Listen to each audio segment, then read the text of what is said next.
So you think you know what vanity costs. You've probably seen those viral posts, right? The ones about Victorian women eating arsenic wafers to get pale skin. Or maybe you've heard the story about the lipstick that glowed in the dark because of radium. They float around the internet like little horror stories we tell ourselves to feel superior, to feel modern, to feel safe. We see those old photographs, those stern faces with their perfect porcelain complexions, and we think we understand what happened. We think we know the price they paid for beauty. But here's the thing that should make you sit up for just a moment before you settle in, wherever you are right now. Whether you're in bed in Toronto, or on a couch in Manchester, or lying in the dark in Sydney, I want you to know something that changes the whole story. They knew. Not everything, but far more than we've been told. The women applying white lead to their faces in 1850. Many of them had watched their mother's skin crack and peel. The men rubbing mercury pomade into their hair. They'd seen other men's teeth fall out. The teenage girls dusting their cheeks with vermilion. They'd heard the warnings, read the newspaper articles, listened to their doctors. And they did it anyway. That's not the story we inherited, is it? We were given a simpler version. We were told about ignorance and innocent victims, about a time before science, before regulation, before people knew better. We were sold the comforting narrative that separates us from them, that makes their suffering a cautionary tale about the past stupidity rather than something much more disturbing, much more human, and much more familiar than we'd like to admit. Before we go any further, tell me, where are you listening from right now? What city, what country, what corner of the world has brought you here tonight?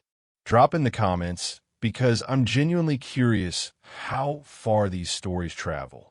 And while you're there, tell me what topic you want me to dig into next. Anything at all, any corner of history that keeps you up at night, or that you've always wondered about. Be specific, be weird, I love that. Now, here's what's going to bother you as we move through tonight. The 19th century wasn't the Dark Ages. By 1850, London had gas lighting and telegraph lines. New York had running water systems and daguerreotype studios. Paris had department stores with plate glass windows where you could buy pre-packaged cosmetics with printed labels. This wasn't some medieval world of complete ignorance. They had chemists. They had medical journals. They had newspapers that ran exposés about dangerous products. They had proof. And still, the factories kept running. The shops kept selling. The dressing tables kept filling with little pots and bottles and tins that were slowly, quietly, undeniably poisonous. So if they knew, or at least if many of them knew, why didn't it stop? That's the question that should pull at you as you lie there. That's the thread we're going to follow tonight, not through a simple story of ignorant victims, but through something far more complicated.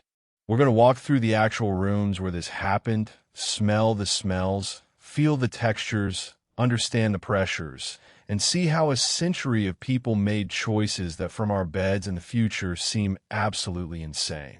But here's what I want you to consider as your breathing slows and your mind starts to settle into this. How many things are you doing right now, tonight, this year, that you sort of know aren't good for you? How many products are in your bathroom that have warning labels you've stopped reading? How many compromises have you made between what's safe and what's convenient, between what's healthy and what's expected, between what's right and what everyone else is doing? The 19th century didn't have Instagram, but it had something just as powerful. It had calling cards and parlor visits and social ladders and marriage markets and employment requirements and class divisions so sharp they could cut you. It had a world where your face was your fortune, where pale skin meant you didn't work outside, where rosy cheeks meant youth and fertility, where the wrong appearance could lock you out of everything that made life bearable.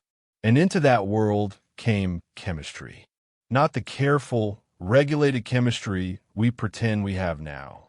Not the tested, approved, FDA-monitored chemistry of warning labels and ingredient lists.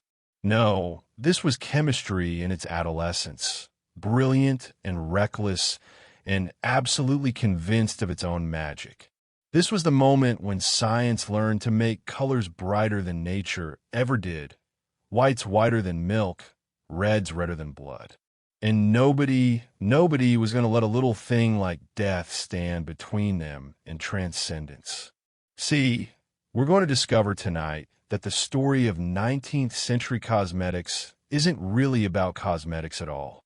It's about what happens when an entire civilization gets its first taste of transformation, of the power to remake yourself, of the promise that you don't have to be what you were born as. It's about the collision between ancient vanity and modern chemistry, between individual desire and industrial production, between what we want and what we're willing to sacrifice to get it. The Victorians didn't invent makeup. Humans have been painting themselves since we learned to grind ochre on cave walls. But the 19th century did something new, something that changed everything. It democratized poison. Before this century, if you wanted to be beautiful in dangerous ways, you had to be rich. You needed access to rare ingredients, to skilled perfumers, to the kinds of exotic substances that came from far away and cost fortunes. Cleopatra could bathe in milk and honey. Marie Antoinette could wear lead white makeup that took hours to apply. But the shopgirl in London, the farmer's daughter in Ohio, the governess in Berlin, they made do with what nature gave them, which is to say, they went without. But then something happened that we don't talk about enough. The Industrial Revolution didn't just change how we made cloth and steel. It changed how we made identity itself. Suddenly, factories could produce cosmetics cheaply enough that a maid could afford what a duchess wore. Chemistry could synthesize in batches what used to require months of careful preparation. And most importantly, most dangerously, most irrevocably, the market decided that beauty wasn't a luxury anymore. It was a requirement. So tonight, as your eyes get heavy and your thoughts start to drift, we're going to walk through that transformation together. We're going to stand in the factories where they ground lead carbonate into powder so fine it floated in the air like snow. We're going to sit at dressing tables lit by candlelight, watching women paint their faces with the same focus a soldier might clean a rifle. We're going to read the death certificates that listed cosmetic poisoning right there in black ink. And then we're going to see the advertisements that ran in the very next edition of the same newspaper. We're going to understand how an entire century looked at danger and decided beauty was worth it. And maybe, just maybe, we're going to recognize something uncomfortable about ourselves. The story starts like so many Victorian stories, with something that seems innocent, something white and pure and lovely.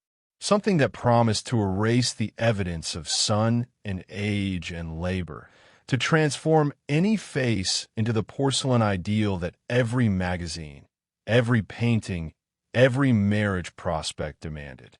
It starts with a powder, just a simple powder that women had been using for centuries, that seemed as harmless as flour, that was sold in every chemist shop and department store and traveling merchant's case across the Western world. It was called Venetian ceruse, also matin blanc de perle, or simply white lead. And by the time this century was halfway done, it had killed more women than we'll ever be able to count. But here's the thing that should chill you as you drift off tonight. That's not even the worst part. The worst part is that white lead wasn't some secret poison, wasn't some mysterious substance whose dangers were unknown. Doctors have been writing about lead poisoning since ancient Rome. Medical texts describe the symptoms in detail. The headaches, the paralysis, the blindness, the madness, the slow decay of muscle and mind. They knew what it did. They'd known for literally thousands of years. And they sold it anyway, bought it anyway, used it anyway, died from it anyway. Because the alternative was being seen, being visible as you actually were. Being poor or sunburned or freckled or aging or human. And in the 19th century, for a woman especially, but increasingly for men too, being visibly human was a luxury almost no one could afford. So let's begin where they began, every morning at the mirror with a choice that seemed so small. Just a little powder. What could it hurt? The story you've probably heard goes something like this. Victorian women were vain and foolish. They didn't know any better. They lived in a time before modern science, before consumer protection, before anyone understood chemistry or toxicology. They painted their faces with deadly substances because no one had told them not to, because the information simply didn't exist yet. They were victims of ignorance, tragic casualties of a primitive age. And then, eventually, heroes emerged. Regulations were passed. Science prevailed. We learned better and moved on. It's a clean story. A comfortable story, the kind of story that lets us feel superior while we fall asleep. But like most clean stories, it's built on a foundation of convenient omissions. Let's start with what's actually true in that version, because there's some, and it matters. Victorian beauty standards were indeed brutal, especially for women, but increasingly for men in certain classes and professions. The ideal feminine face in mid-19th century England, France, or America was pale to the point of translucence, with rosy cheeks, red lips, and dark eyes. The skin should look like marble, like porcelain, like something that had never seen the sun or done physical labor. This wasn't just vanity in the way we think of it now. This was economic survival dressed up as aesthetics. A woman's complexion could determine whether she married well or at all. It could affect whether she was hired as a governess, accepted into social circles, or even whether she was served in certain shops. For men, especially those in trade or professional classes, a certain polished appearance was becoming mandatory. The right look could open doors. The wrong one could keep you permanently outside, nose pressed to the glass. So yes, the pressure was real. The stakes were genuinely high. But here's where the familiar story starts to crack. The idea that Victorians didn't know their cosmetics were dangerous? That's not ignorance we're looking at. That's selective blindness, which is a very different thing and much more disturbing because it's a choice we make rather than a gap in knowledge. In 1869, the medical press and Circular published detailed case studies of cosmetic poisoning. In 1871, the British Medical Journal ran articles about the dangers of lead-based face powders. American medical journals throughout the 1850s and 60s documented case after case of arsenical poisoning from cosmetic wafers and complexion treatments. The London Lancet, one of the most prestigious medical journals in the world, published chemical analyses of popular cosmetics showing their toxic ingredients. This wasn't hidden information locked in academic towers. These journals were read by regular doctors, the ones seeing patients in regular towns. And those doctors talked to their patients. They published pamphlets. They gave lectures. They wrote letters to newspapers. In 1855, a chemist named Arthur Hill Hassall published a book called Food and Its Adulterations that included a whole section on cosmetics. He listed by name popular products and exactly what poisons they contained. The book was a bestseller. People bought it, read it, discussed it at dinner parties. And then many of those same people went to their dressing tables and applied the very products he'd condemned. So what we're looking at isn't a knowledge problem. It's a belief problem, a priority problem, a social pressure problem. It's the gap between knowing something intellectually and acting on it emotionally, between abstract danger and immediate need. Think about it like this. Right now, lying there, that you probably shouldn't look at your phone screen before bed. You've read the articles about blue light and sleep disruption. You know it's true. But how many nights do you do it anyway? Because the immediate comfort the immediate connection, the immediate distraction feels more real than the abstract long-term harm. Now multiply that by 1,000 and add in your entire social survival. That's closer to what we're actually looking at. The familiar version also tells us that cosmetics were these exotic, mysterious concoctions that women bought from traveling salesmen or mixed up from folk recipes passed down through generations. And yes, some of that happened, especially in rural areas or among poorer populations. But by the 1850s and 60s, cosmetics were becoming industrialized, standardized, branded consumer products. You could walk into a chemist shop in Manchester or New York or Paris and buy pre-made face powder in a tin with a printed label. You could read advertisements in ladies' magazines for specific brands with specific promises. There were catalogs. There were department store counters. There was mail order. This wasn't some pre-modern cottage industry. This was capitalism finding a new market and exploiting it with all the efficiency and ruthlessness that implies. And here's where it gets even more complicated, even more uncomfortably familiar. The companies making these products knew exactly what was in them. They had chemists. They had formulas. They had quality control, not for safety, but for consistency, to make sure each batch looked and felt the same. They weren't ignorant peasants grinding up random substances. They were businesses operating with full knowledge of their ingredients. And when doctors started publishing warnings, when medical journals started naming names, when deaths started being reported in newspapers, do you know what the cosmetics industry did? They hired their own doctors. They published their own studies. They created their own experts who would testify that actually, when used properly, these products were perfectly safe. They argued that the deaths were from misuse, from overdoing it, from buying cheap imitations instead of their quality products. They said that pure lead, properly prepared, was actually beneficial for the skin. They created doubt, confusion, competing narratives. Does any of this sound familiar? Because it should. The tobacco industry didn't invent this playbook. The fossil fuel industry didn't pioneer these tactics. They were already old hat by the time the 20th century rolled around.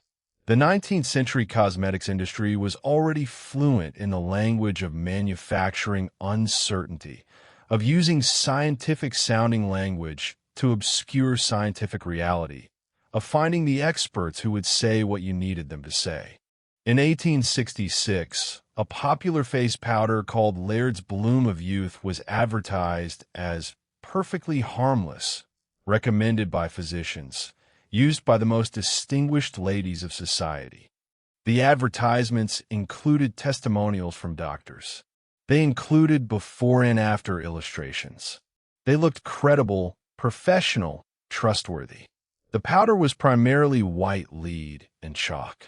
Several women died from using it. Their deaths were reported in newspapers.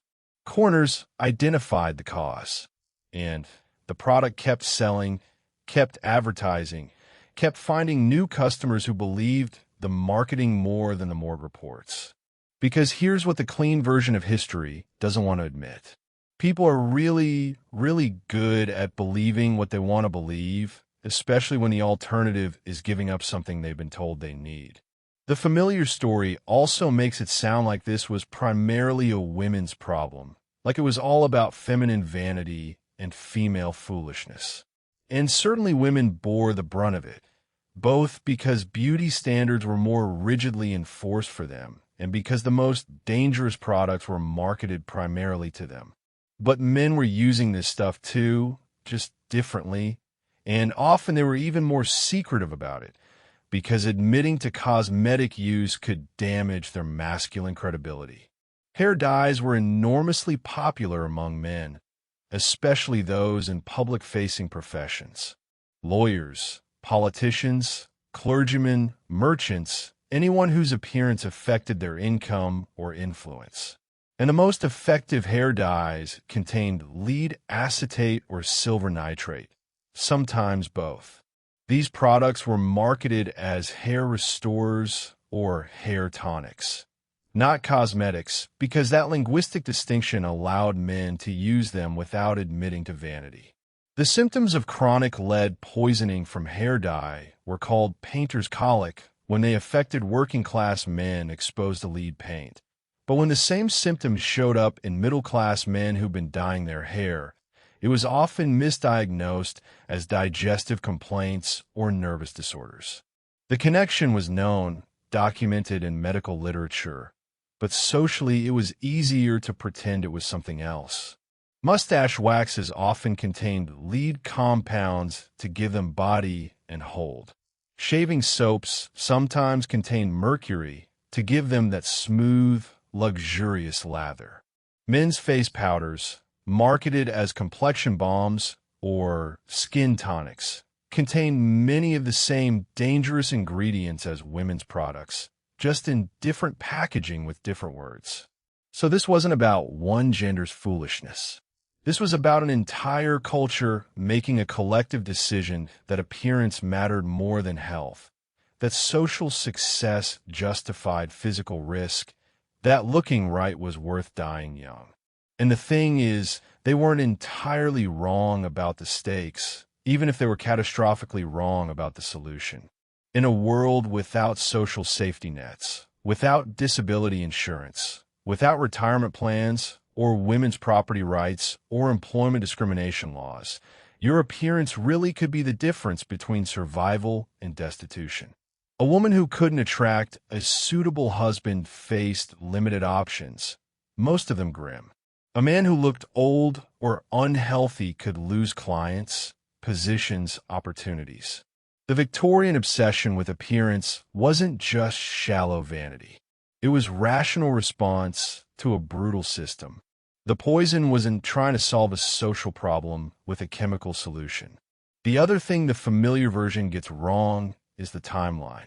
We tend to think of the 19th century as this long, uniform period of ignorance that suddenly ended when regulations appeared and everyone came to their senses. But actually, awareness came in waves. There would be a scandal, a rash of deaths, newspaper coverage, public outcry. Sales would drop. Some products would be pulled from shelves. Doctors would warn patients. And then, gradually, memory would fade. New marketing would appear. Rebranded products would emerge with slightly different formulas or just different names. And the cycle would begin again. In the 1850s, there was a major panic about arsenical cosmetics after several high-profile deaths. Products were condemned. Women swore off them. And then, by the early 1860s, arsenic complexion wafers were back on the market, advertised in the same magazines that had run the death notices. Why?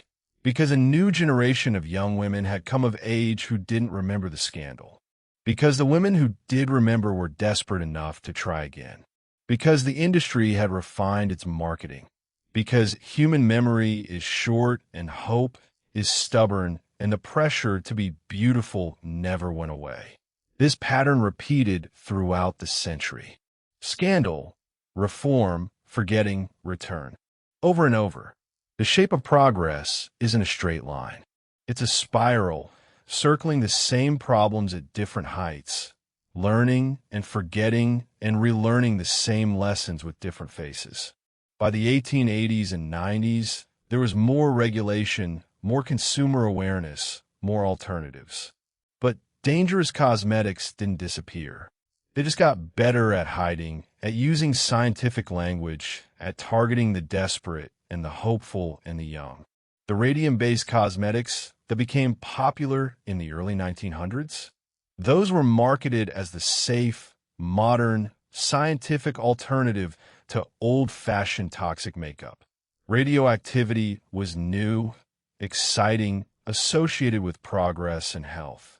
Radium water was sold as a tonic. Radium face cream promised to energize tired skin. We laugh now, horrified, but they weren't stupid. They were living in a moment when radioactivity seemed like magic, like the future, like everything toxic old chemistry wasn't. They were making the same mistake with different materials, believing that this time, this new thing would finally deliver transformation without cost. So the reality isn't a simple story of ignorant victims and eventual enlightenment. It's a complicated, repeating pattern of knowledge and denial, of corporate manipulation and individual choice, of social pressure and personal agency, of real desperation meeting false solutions. It's a story about what humans do when we're caught between what we know and what we need, between truth and survival, between long-term wisdom and immediate crisis. And if that makes you uncomfortable as you lie there in the dark, good. Because the most important thing to understand about the 19th century isn't how different they were from us. It's how terrifyingly similar we are to them, just with different poisons and better marketing. But let's go back further, because none of this started in the 19th century.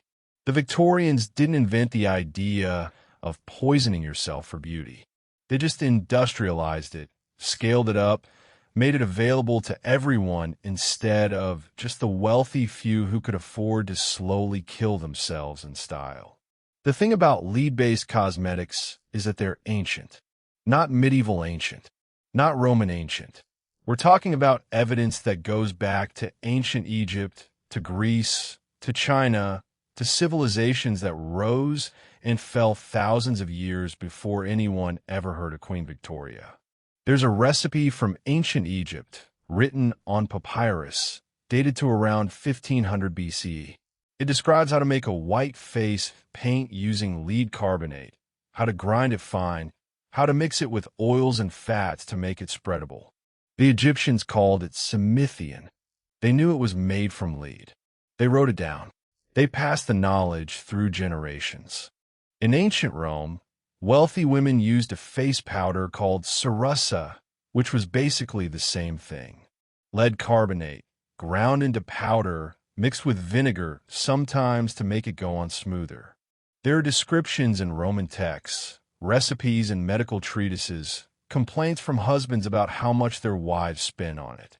And here's the thing that should make you pause as your breathing slows. The Romans knew it was poison too. There are texts from Roman physicians describing lead poisoning, connecting it to the cosmetics, warning against extended use. Pliny the Elder, writing in the 1st century CE, described the symptoms of lead toxicity and specifically warned about cosmetic use. But the aristocratic Roman women kept using it anyway, because having pale skin meant you didn't work outside, meant you didn't have to labor in the sun like a common person. The lead wasn't just makeup. It was a class marker, a visible sign of wealth and leisure. So this pattern, this knowing and doing it anyway, this choosing appearance over health, isn't some quirk of Victorian psychology. It's deeper than that, older than that, more fundamentally human than that. The method for making white lead was basically standardized by the time of the ancient Greeks.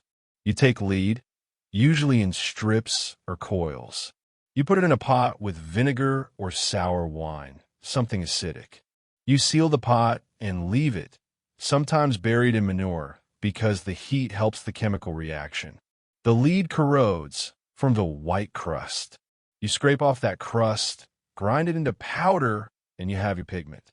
It's called the stack process or the Dutch process, though the Dutch didn't invent it. They just perfected industrial production of it in the 16th and 17th centuries. The powder is brilliant white, brighter than chalk, brighter than rice powder, brighter than anything nature produces. It's opaque, so it covers skin completely. It has this smooth, fine texture that feels luxurious. And it stays on, doesn't rub off easily, can last all day. From a purely cosmetic standpoint, it's perfect. From a chemical standpoint, it's lead acetate and lead carbonate, both highly toxic, both easily absorbed through skin, both accumulating in the body over time. The Chinese had their own version, made slightly differently, but with the same basic ingredient.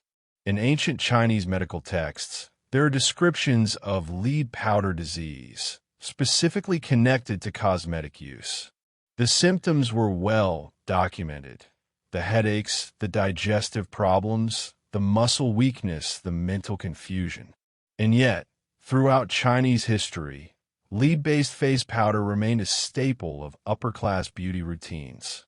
It was called fun, and using it was a sign of refinement, of civilization, of belonging to the educated classes. In Japan, the white face paint used by geishas and actors in traditional theater was also lead-based. It was called ashiroi. The application was an art form. The white face a canvas for the carefully placed color on lips and eyes. The fact that it slowly poisoned the women who wore it was known, documented in medical texts, discussed in literature. There's a Japanese term, ashirubio, which translates roughly to white powder disease. It was understood to be an occupational hazard for geishas, for actors, for anyone who wore the makeup regularly. So by the time we get to the 19th century in Europe and America, we're not looking at the beginning of something. We're looking at an old practice colliding with new industrial capabilities, with new social pressures, with new economic systems. The difference isn't that the Victorians didn't know better. The difference is that they had factories that could make more of it, faster and cheaper than ever before. They had advertising that could reach more people. They had a growing middle class desperate to look like the upper class. They had all the ingredients for a disaster that had been brewing for thousands of years. Let's trace one specific object through time, because it helps make this real. The object is simple, a small ceramic pot, the kind used to hold face powder. In ancient Rome, you'd find these pots in the homes of wealthy women. Small, often decorated, made of clay or sometimes glass. Inside, the white lead powder. Next to it, maybe a small pad or cloth for application, or a rabbit's foot, which was commonly used because the soft fur distributed the powder evenly. Jump forward to medieval Europe. The pots are still there, though cosmetics have become complicated by Christian teachings that associate makeup with vanity and sin. But noble women still use them, still keep the little pots hidden or semi-hidden, still apply the powder for special occasions. The recipes have been passed down, mostly through oral tradition, sometimes in household books that list everything from how to remove stains to how to make face paint. By the Renaissance, we start seeing these pots in paintings. Portraits of wealthy women sometimes include still-life elements showing their dressing tables, and there, among the combs and jewelry, the little pots. Art historians can identify them, catalog them, trace their evolution. The 17th century brings more standardization. Recipes start appearing in printed books. The Toilet of Flora, published in 1775, is basically a cosmetics manual. It includes multiple recipes for white face paint, most of them lead-based. The book was popular, went through multiple editions, was translated into several languages. By the time we reach the early 19th century, those little pots are being mass-produced. Factories make them in standard sizes. Cosmetics companies fill them with standardized products. They're sold in shops, through catalogs, by traveling salesmen. An archaeologist could trace this object from ancient Egypt to Victorian England and see the same basic thing: a container for poison that people willingly, knowingly applied to their faces because the social cost of not doing it seemed higher than the physical cost of doing it. That continuity should tell us something about human nature that maybe we don't want to hear as we drift towards sleep. It should tell us that we're capable of sustaining toxic practices for millennia, of passing poison from generation to generation, of choosing immediate social acceptance over long-term survival. The other ingredient we need to trace is mercury, because it shows up alongside lead in cosmetic history like a toxic companion. Mercury compounds, especially mercury chloride, were used in skin-lightening creams and ointments. The history goes back at least to the Islamic Golden Age. Persian and Arab physicians wrote about mercury preparations for treating skin conditions, and those formulas slowly migrated into cosmetic use. By the European Renaissance, mercury was being used in beauty products and also, ironically, as a treatment for syphilis. So you had people applying mercury to their faces to look better and also taking mercury internally to treat disease, creating a kind of double poisoning. The symptoms of mercury poisoning are different from lead poisoning, but equally terrible. Tremors, tooth loss, kidney damage, mental deterioration. There's a reason the phrase "mad as a hatter" exists. Hatters used mercury in felt production and often showed signs of mercury poisoning, including erratic behavior and tremors. But mercury made skin paler. It could fade freckles and age spots. It gave that translucent quality that was so desired. So people used it generation after generation, even as they watched the symptoms develop in themselves and others. In the 18th century, there was a popular cosmetic called Solomon's water or Turkish water. It was marketed as a miracle solution for skin imperfections. The active ingredient was mercury chloride. The product was sold across Europe, and there are documented cases of women dying from it, their deaths recorded in medical journals and newspapers.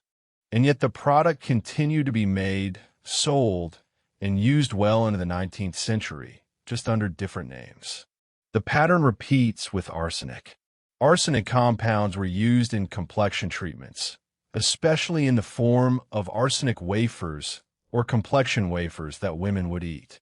The idea was that arsenic, taken internally in small doses, would improve the skin from the inside out.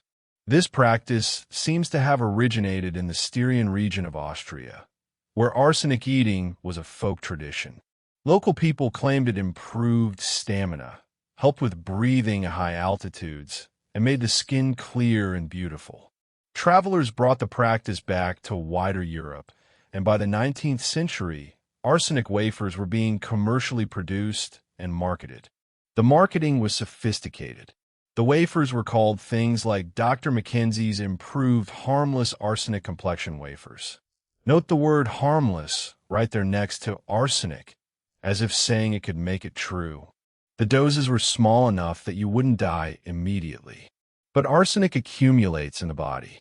Over time, over months and years of use, it builds up. And then the symptoms appear: nausea, vomiting, abdominal pain, skin lesions, nerve damage, eventually organ failure. There are documented cases throughout the 19th century of women dying from chronic arsenic poisoning traced back to complexion wafers. The deaths were reported. The connection was made, and the products kept selling. So when we ask where the 19th century cosmetics crisis came from, we're not looking at a sudden invention or a new ignorance. We're looking at ancient practices that had existed in small, controlled, elite contexts suddenly being scaled up by industrial production and marketed to mass audiences. The Victorians took the poisons that had been slowly killing small numbers of aristocrats for thousands of years and made them available to shop girls and farm wives and governesses and factory workers. They democratized the danger, spread it across class lines, turned individual tragedies into a public health crisis. And they did it knowing, or at least being able to know, exactly what they were doing. Because the knowledge was there, had always been there, passed down through medical texts and folk wisdom and the bodies of the dead.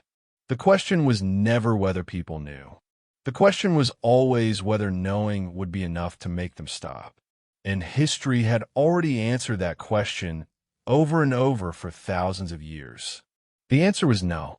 Now let's talk about how something that started as an elite luxury became a mass market necessity, because that transformation is where the real body count begins. For most of human history, poisoning yourself with cosmetics was a privilege reserved for those who could afford it. White lead powder, mercury creams, exotic pigments, these things cost money. Real money. The kind of money that kept them out of reach of ordinary people. In ancient Rome, a pot of cerasa might cost as much as a laborer earned in a week. In medieval Europe, cosmetics were luxury items imported from the East or painstakingly made by apothecaries. Even into the 18th century, quality face powder was expensive enough that middle-class women made do with cheaper alternatives like wheat flour or rice powder, which at least had the advantage of not killing you. This meant that for thousands of years, cosmetic poisoning was essentially a disease of the wealthy. The aristocracy died beautiful. The common people died of other things. But then the 19th century happened, and everything changed. The Industrial Revolution didn't just transform how we made textiles and steel. It transformed how we made identity.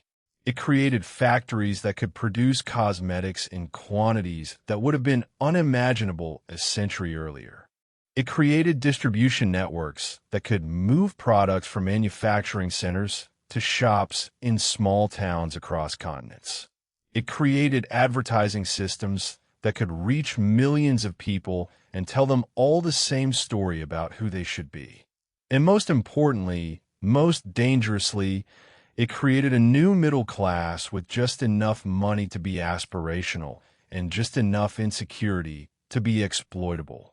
Let's start with the chemistry, because that's where the industrial transformation begins. Before the 19th century, making white lead powder was a slow, small-scale process. You could do it in your backyard if you had the materials and patience. But the yields were low. It took weeks or months to produce even small amounts. The process was labor-intensive, requiring constant monitoring and careful handling. Then came industrial chemistry. By the 1820s and 30s, factories in England, Holland, and Germany were producing white lead on a massive scale. They built specialized facilities where hundreds of clay pots filled with lead strips and vinegar could be processed simultaneously. They refined the techniques to maximize yield and minimize time. They developed quality control systems to ensure consistency. The workers in these factories, by the way, were dying. Lead poisoning was rampant among white lead workers. The symptoms were well documented, the connection clear.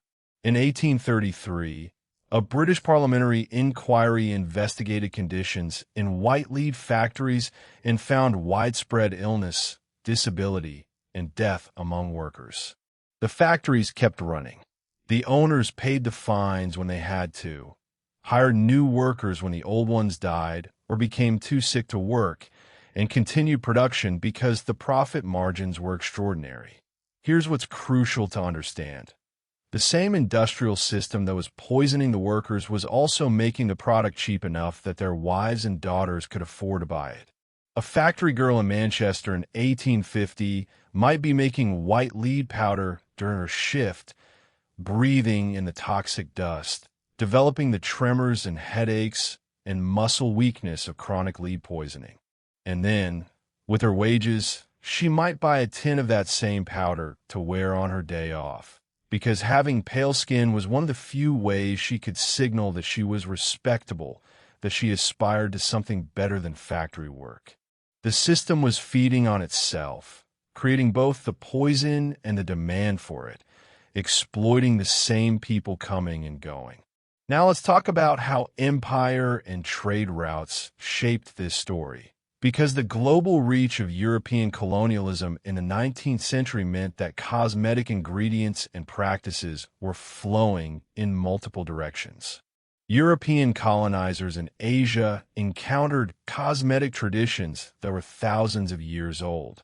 They saw Chinese women using lead powder, Japanese geishas with their white painted faces, Indian women with kohl eyeliner made from antimony or lead sulfide.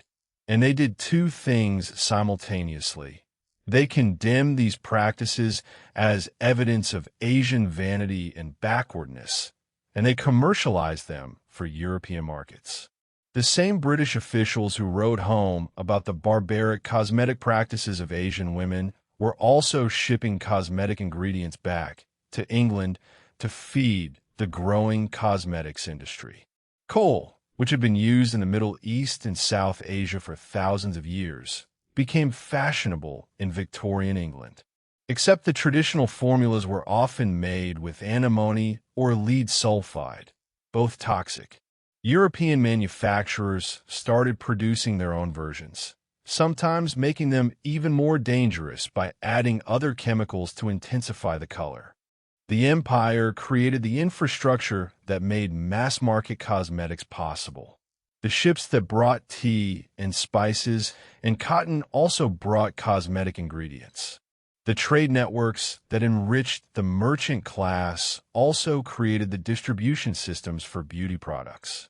The same capitalism that was extracting wealth from colonies was also extracting cosmetic knowledge and ingredients, stripping them of their cultural context and repackaging them as commercial products. And here's where the church comes in, because religion played a complicated role in all of this. Christian teaching had long associated cosmetics with vanity, deception, and sexual immorality. Throughout the medieval period and into the early modern era, women who wore obvious makeup risked being labeled as vain or, worse, as prostitutes. Only actors and sex workers were supposed to paint their faces. But by the 19th century, that religious prohibition was breaking down under economic pressure. As middle-class women entered public life more frequently, as social expectations around appearance became more rigid, as the marriage market became more competitive, the religious arguments against cosmetics started to seem quaint, impractical, disconnected from lived reality. Some churches adapted by making distinctions between modest cosmetics that enhanced natural beauty and immodest cosmetics that created artificial beauty. This allowed for a compromise where women could wear makeup without admitting they were wearing makeup, could enhance their appearance without violating religious propriety. The cosmetics industry loved this compromise because it created a market for products marketed as natural or barely there or healthful, even when those products were just as toxic as the more obvious ones. There were marketing campaigns specifically designed to overcome religious objections. Advertisements would include testimonials from clergymen's wives. Products would be named things like pious powder or virtue's bloom. The language would emphasize health and cleanliness rather than beauty and vanity. It was the same product, just wrapped in different words, sold with a religious permission slip. Military power also shaped cosmetic culture in ways we don't often think about. As European armies moved around the world, they encountered different beauty standards and practices. Soldiers brought home stories and sometimes products. Military occupation created cultural exchange, often forced and exploitative, but exchange nonetheless. The British occupation of India, for example, exposed British women to Indian cosmetic practices. The French colonial presence in North Africa brought North African cosmetic traditions into French awareness. These cross-cultural encounters were framed as the civilized encountering the exotic. But what actually happened was a mining operation where European cosmetics companies extracted formulas and ingredients from colonized cultures and sold them back to European consumers as luxury items. The violence of empire was directly connected to the violence of cosmetics, both literally in the extraction of ingredients and labor, and metaphorically in the cultural appropriation and commercialization of indigenous knowledge. Meanwhile, medical establishment power was being used in contradictory ways. Doctors were publishing warnings about cosmetic poisons, but doctors were also endorsing cosmetic products in advertisements. Medical authority was being bought and sold, used to create trust, and then exploited to sell poison. Some of this was straightforward bribery. Cosmetics companies would pay doctors to endorse their products, to write testimonials, to lend their professional credibility to marketing campaigns. But some of it was more complicated. Some doctors genuinely believed that cosmetics, used in moderation, were harmless or even beneficial. They believed that the psychological benefits of looking good outweighed the physical risks of the ingredients. They thought they were helping their patients by recommending products that would improve their social prospects. This created a situation where you could find medical authorities on both sides of any given cosmetic debate. For every doctor warning against white lead, there was another doctor saying it was fine if used properly. For every medical journal article about poisoning cases, there was an advertisement featuring a doctor's endorsement.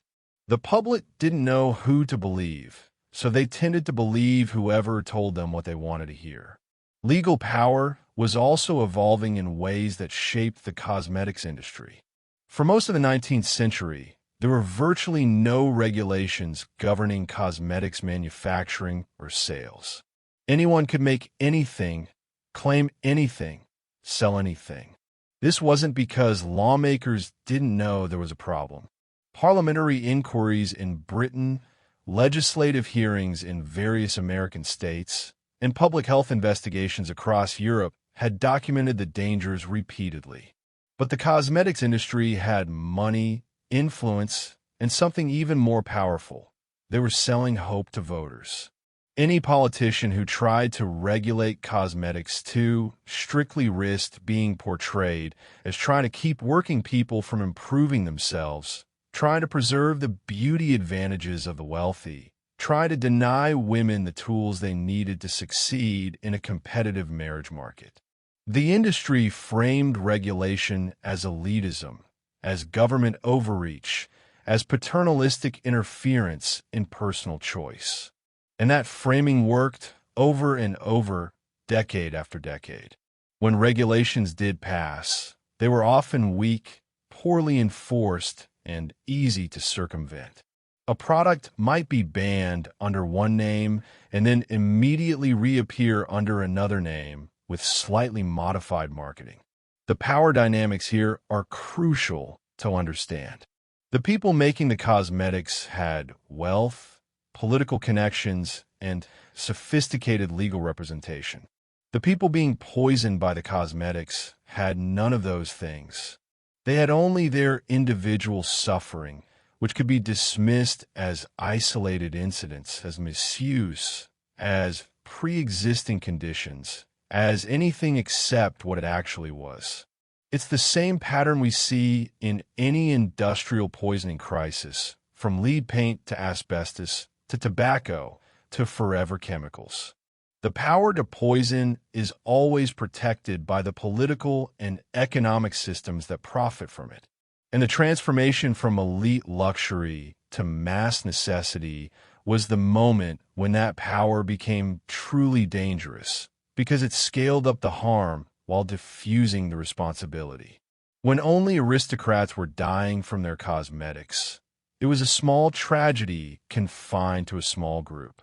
But when factory workers and shop girls and farm wives started dying from the same products, it became a public health crisis that the power structures nevertheless refused to treat as one. Because treating it as a crisis would have required admitting that the entire system was built on exploitation, that industrial progress was poisoning the very people it claimed to be liberating, that the promise of beauty for all was actually a promise of suffering for many. And that admission would have threatened too many fortunes, too many reputations, too much of a story that the 19th century was telling itself about progress and civilization and improvement. So instead, the deaths were individualized. Each woman who died from cosmetic poisoning was treated as a separate tragedy, a personal failing, a case of misuse or bad luck. The pattern was never acknowledged. The system was never questioned. The factories kept running, the products kept selling, and the power kept reshaping what had been a rare aristocratic vice into a common democratic necessity. And the people with the least power kept paying the highest price. Let me take you into a morning in 1867, into a specific room, into a specific moment that was repeated in thousands of homes across London, Paris, New York, Berlin. The room is cold. It's always cold in the morning, even in summer, because the fire has gone out overnight and won't be relit until later, if there's money for coal. In winter, your breath clouds in front of your face. The window might have ice on the inside of the glass. You're a young woman, maybe 23, maybe 25. You work as a shop assistant in a draper's establishment, selling fabric and ribbons and buttons to women who have more money than you'll ever see. Your position is respectable, barely. It's better than factory work, better than domestic service, but it's precarious. You can be dismissed for almost anything, talking back, looking unkempt, appearing too familiar with male customers, not appearing friendly enough with any customers. Your appearance is your job security. You stand in front of a small mirror, one of your few possessions of any value. The light is dim, maybe a candle, maybe early dawn coming through the window. You're looking at your face and you're seeing problems. There's a freckle on your left cheek that's darkened over the summer. There are lines starting at the corners of your eyes, barely visible, but you can see them. And if you can see them, others will too. Your skin isn't the pale, flawless porcelain that the fashion plates show. It's the skin of someone who walks to work in all weather, who can't always afford enough food, who's tired all the time. On the small table that serves as your dressing area, there's a ceramic pot. It costs you 2 weeks' worth of what you could spare after paying for your room and food. The label says pearl white powder and promises a refined complexion of genteel beauty. You know what's in it. Not because you're a chemist, but because you've heard things. Your friend Margaret, who worked at the milliner's shop, got sick last year. Her hands started shaking. She got terrible headaches. She had to quit work and go back to her family in the country. Before she left, she said it was the face powder. She'd been using the same brand you're holding now. But Margaret also had weak lungs. She'd always been sickly. It might not have been the powder at all. And anyway, you saw what happened to Elizabeth, the girl who used to have your position at the shop. Elizabeth didn't wear any powder, didn't paint her face, prided herself on being natural. When the owner's wife came through on inspection, she took one look at Elizabeth's sun-roughened skin and freckles and said she looked like a farmhand, not a shop girl catering to ladies of quality. Elizabeth was dismissed the next week. So you open the pot. The powder inside is brilliantly white, finer than flour, with a faint chemical smell that you've learned to ignore.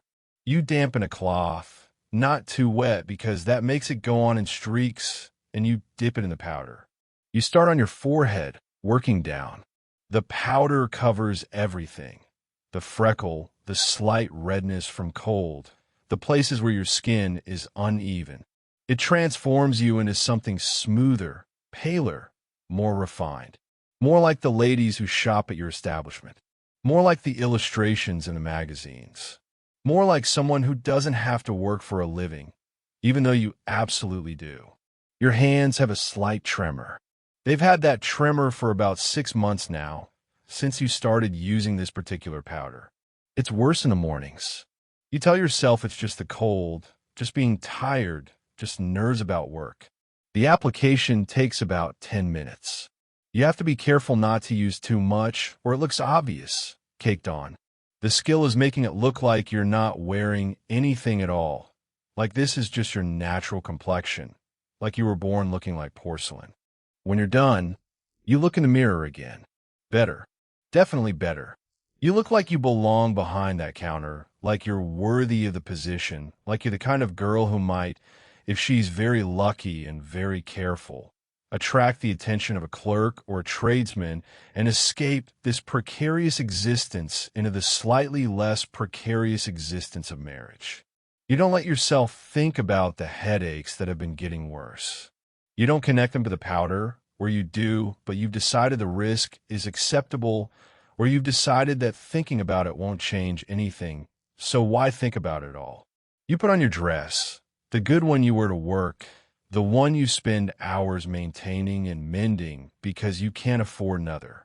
You wrap your shawl around your shoulders. You eat a piece of bread, maybe some weak tea if there's any left in the pot from yesterday. And you walk out into the London morning, your face carefully painted, your hands slightly shaking, your head starting to ache before the day has even properly begun. This is what it felt like. Not dramatic, not a moment of crisis, just a daily calculation that thousands of women were making simultaneously, adding up their risks and their needs, and deciding that the visible cost of not wearing the powder was higher than the invisible cost of using it. Now let's shift perspective. Same year, different city. You're a man this time, 38 years old, a lawyer in a mid-sized firm in Philadelphia. You're not wealthy, but you're comfortable, or you would be if you could keep your position. The problem is that you're starting to look old.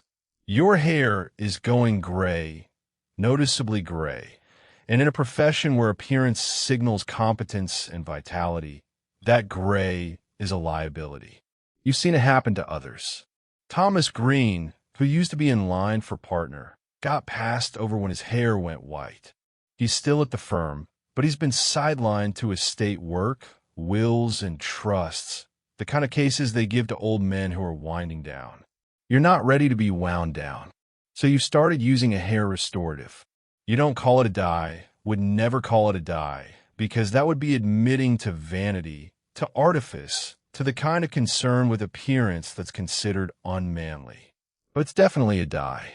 The bottle sits in your private dressing room at home, hidden behind other bottles, used only when your wife is occupied elsewhere because even she doesn't know. The label says Grecian formula or hair vigor or restoration tonic for gentlemen, some masculine-sounding name that suggests medicine rather than cosmetics. The instructions say to apply it daily, working it through the hair with a brush. The formula contains lead acetate, though the label doesn't mention that. What it does mention is that it gradually restores the natural color of youth and is used by distinguished professional men throughout the civilized world. You've been using it for 8 months. Your hair is definitely darker.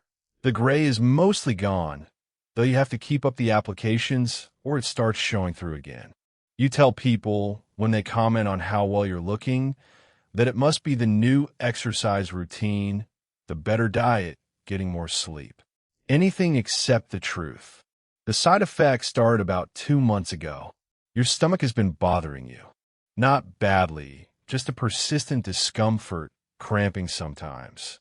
Your hands occasionally feel numb, tingling in the fingers.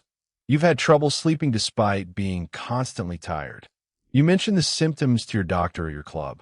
He asked if you've been exposed to lead at work or through any hobbies.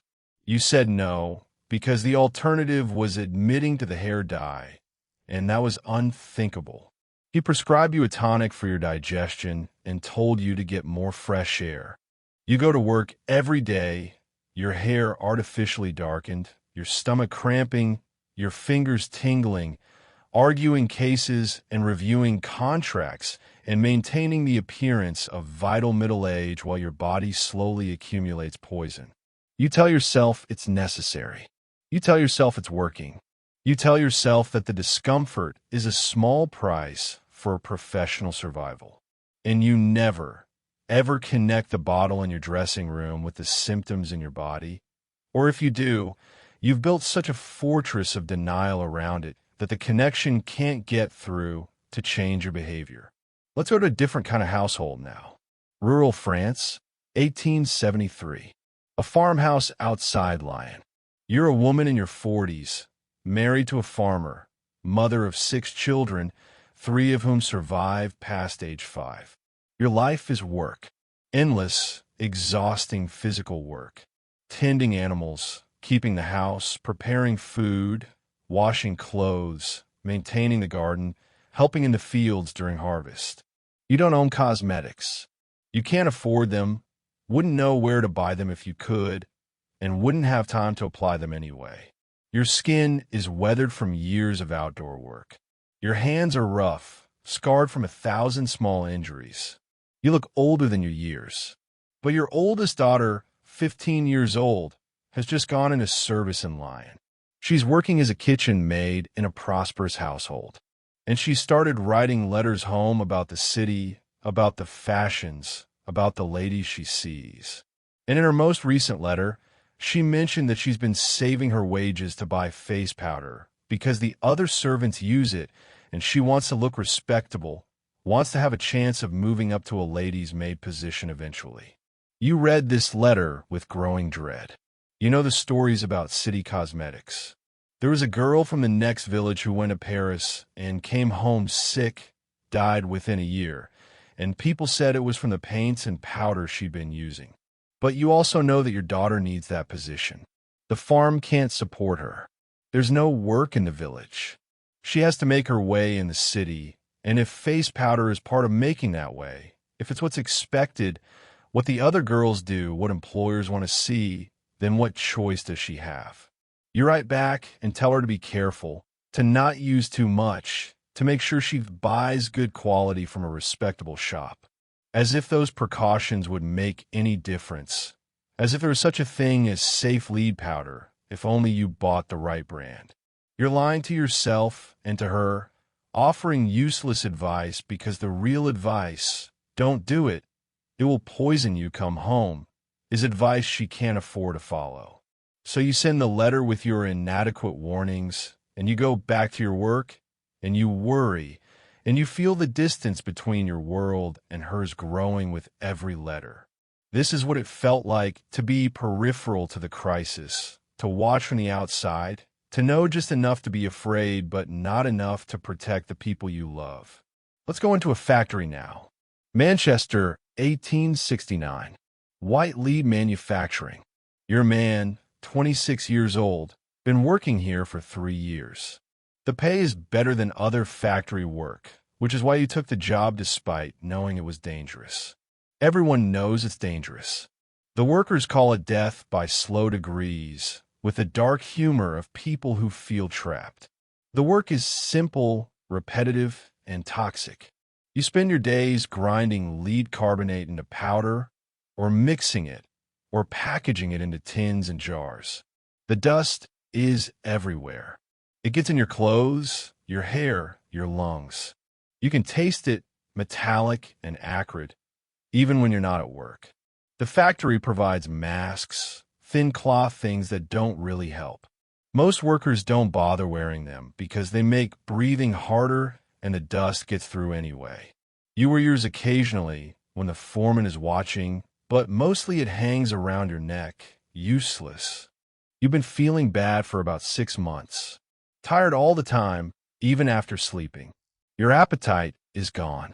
Food tastes wrong. Your wife says you're getting thin, that you look gray. She wants you to quit, find other work. But you've got 3 children and another on the way. Your wife can't work, not with the children and being pregnant. There is no other work that pays like this. The other factories pay less, and the conditions aren't much better. At least here you know what's killing you. Last month, the man who worked next to you collapsed. Just fell over in the middle of his shift. They carried him out and brought in a replacement the next day. You heard later that he died. Lead poisoning, the doctor said, though everyone knew that already. His position was filled before his body was cold. You keep working. You mix the lead carbonate with other ingredients, preparing it to be sold as cosmetic powder. The irony isn't lost on you that you're being poisoned, making poison that other people will voluntarily apply to their faces. But irony doesn't pay rent.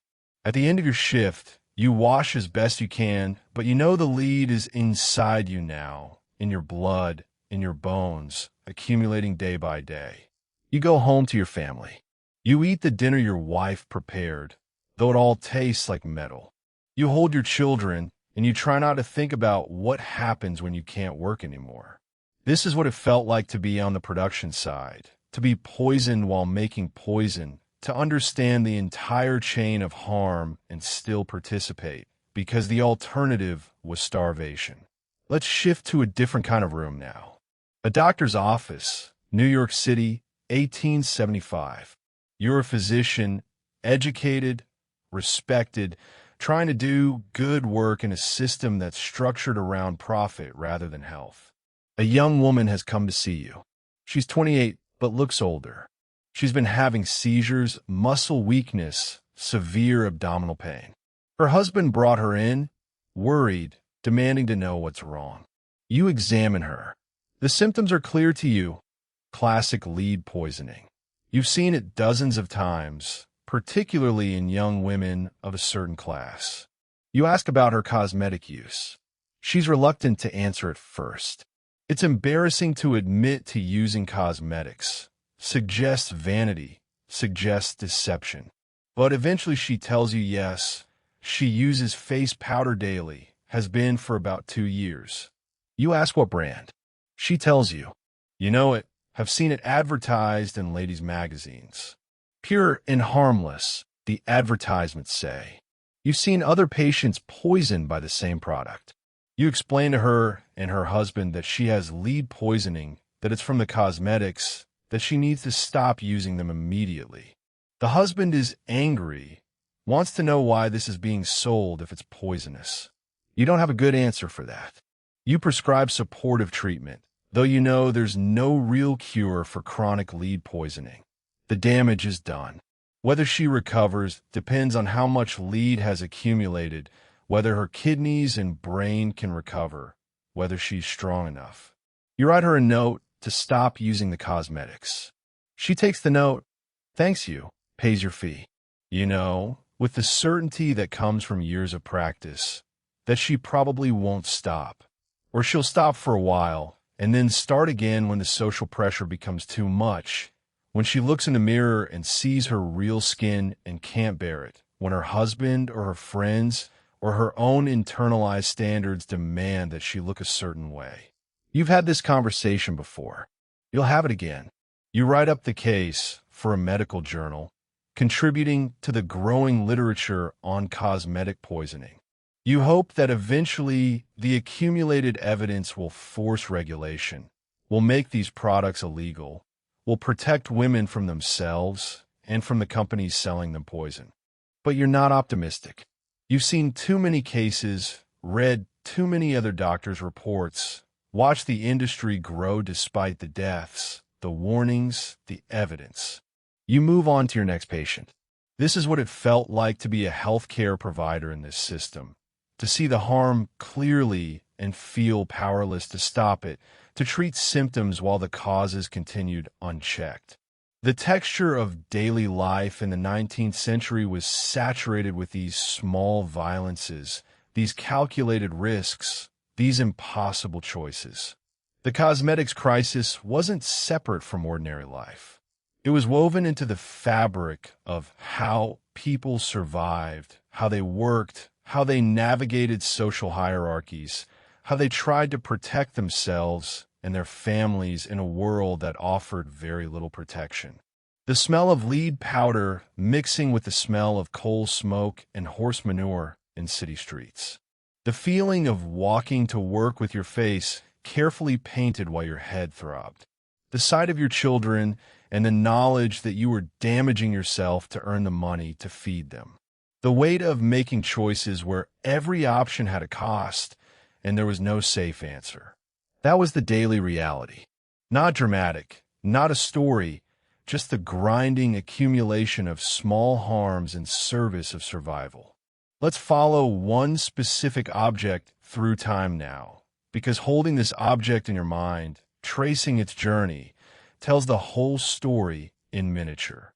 The object is a rabbit's foot, not the Lucky Charm version you might know from later superstition. This rabbit's foot has a specific practical purpose in the history of cosmetics. It's a tool for applying face powder, and it appears over and over across centuries, across cultures, across the entire arc of cosmetic poisoning we're examining. The rabbit's foot works perfectly for powder application because the fur is soft, dense, and even. It picks up powder and distributes it smoothly across skin without leaving streaks or patches. It's the ideal texture for blending, for creating that seamless coverage that makes painted skin look like natural perfection. In ancient Rome, wealthy women used rabbit's feet or similar soft furs to apply their lead-based cerasa. We know this from archaeological finds, from descriptions in literature, from the remains of cosmetic kits found in elite Roman households. Small, carefully preserved animal feet, sometimes decorated with silver or ivory handles, sometimes just the plain foot itself. The fur would have been stained white from the powder. Over time, over months of use, the lead would accumulate in the fur itself, making the tool toxic to handle. Jump forward to the medieval period. Cosmetics are less openly discussed, condemned by Christian teaching, but still used privately by noble women. And there, in the surviving household inventories, in the occasional detailed estate list, you find rabbit's feet listed among the contents of ladies' chambers. One rabbit's foot for complexion. The list might say, using euphemistic language that acknowledges the purpose without explicitly naming it as cosmetics. By the Renaissance, rabbit's feet are common enough that they appear in paintings. Look closely at portraits of wealthy women from the 16th and 17th centuries, particularly Dutch and Flemish paintings that include detailed still life elements. Sometimes you'll see dressing tables, toilette scenes, moments of private beauty routine. And there, among the combs and jewels and perfume bottles, occasionally you'll spot the distinctive shape of a rabbit's foot. The symbolism is interesting if you pause on it. Rabbits represent fertility, abundance, quickness. But here they are, dead and skinned, reduced to tools for pursuing beauty. And the beauty being pursued is literally deadly, applied with a piece of death. The object carries the contradiction within itself. By the 18th century, rabbit's feet are being commercially produced and sold. Not just using random rabbit feet anymore, but feet specially prepared, treated, sometimes dyed, often fitted with decorative handles. They're advertised in newspapers alongside the cosmetics they're meant to apply. French rabbit's foot for complexion application, very soft, superior quality. That's from a London advertisement in 1768. The commercialization means standardization. Rabbit's feet become a product category, something manufactured and marketed with quality gradations and price points. The luxury versions might have silver handles, the cheaper ones just wrapped leather. And here's what's fascinating. The rabbit's foot bridges the gap between elite and common cosmetic use. A wealthy woman might have an elaborate one with a jeweled handle, while a shop girl might have just the plain foot, but they're using the same basic tool, applying the same basic poison, participating in the same basic ritual. The object becomes a symbol of the democratization of danger. When we get to the 19th century, rabbit's feet are everywhere. They're sold in pharmacies, department stores, cosmetic shops by traveling salesmen. They come with a face powder in matched sets, complete complexion kit, powder, and application foot. That's a common product bundle.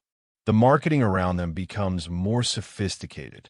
Advertisements emphasize the softness, the gentle touch, the way using a rabbit's foot prevents irritation compared to rougher application methods.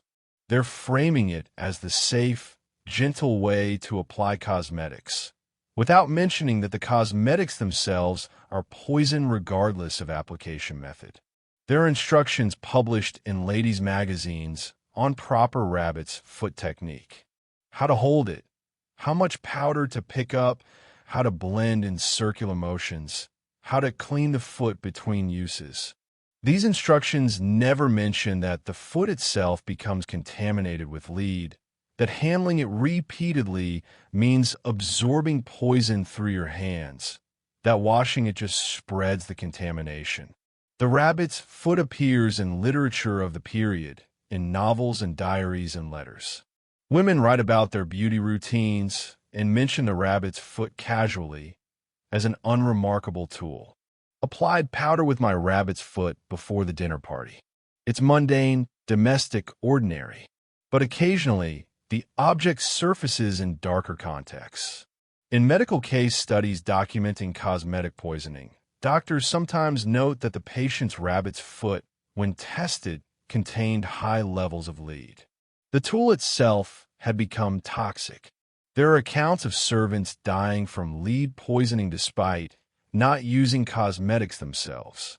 Investigation revealed they'd been handling their employer's cosmetic tools, including rabbit's feet, regularly enough to absorb dangerous amounts of lead through skin contact. The object became a vector of secondhand poisoning. By the late 19th century, you start seeing alternatives marketed.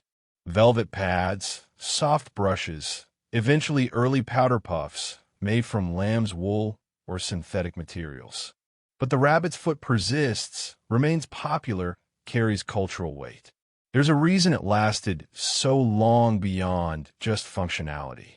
The rabbit's foot connected cosmetic use to something older, something natural, something that felt less artificial than the new manufactured alternatives. It linked the user to a long tradition, to centuries of women pursuing beauty in similar ways. It made the practice feel legitimate, historical, timeless rather than commercial and modern.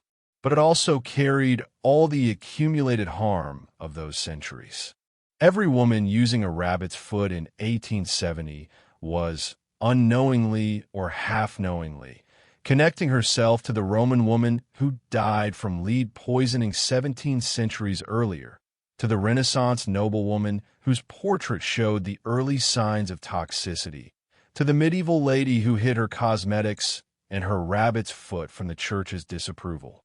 The object was a through line of poisoning, a symbol of continuity in self-harm.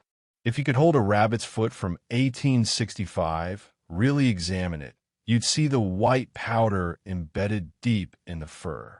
You'd see the wear patterns from repeated use, the slight discoloration where hands had gripped it thousands of times. You might notice the fur is brittle in places, damaged by the chemical interaction with lead compounds. If you tested it, you'd find lead concentrations high enough to be dangerous just from handling. And if you traced its ownership, you might find it passed from mother to daughter, an inheritance of beauty routine and poison both, teaching the next generation how to pursue the same dangerous ideal. The rabbit's foot represents something important about how harm gets transmitted across time. It's not just the direct harm of the cosmetics themselves. It's the tools, the rituals, the knowledge systems, the normalized practices that make the harm possible and sustainable. Every object carries a story. This object carries thousands of stories, all variations on the same theme. Transformation through toxicity, beauty through harm, the price of appearing acceptable in a world that defined acceptance in poisonous terms. By the early 20th century, as cosmetics slowly became safer, as regulations finally began to bite, as synthetic alternatives replaced lead-based formulas, the rabbit's foot started to fade from cosmetic use. But it didn't disappear entirely. It migrated sideways into superstition, became a luck charm disconnected from its original cosmetic purpose. People carried rabbits' feet for fortune, rubbed them before important events, gave them as gifts. The object shed its toxic history and took on new meaning, became harmless or at least less directly harmful. But for a century and more, for generations of women and the workers who manufactured these objects and the animals killed to make them, the rabbit's foot was a tool of daily poisoning, soft and gentle and deadly all at once. It's sitting there in museum collections now, preserved in cosmetic kits from the 19th century, labeled and cataloged and inert. The lead has stopped moving, stopped poisoning. The rabbit is long dead. The women who use these specific feet are dead too, many of them from the very poison the foot helped apply.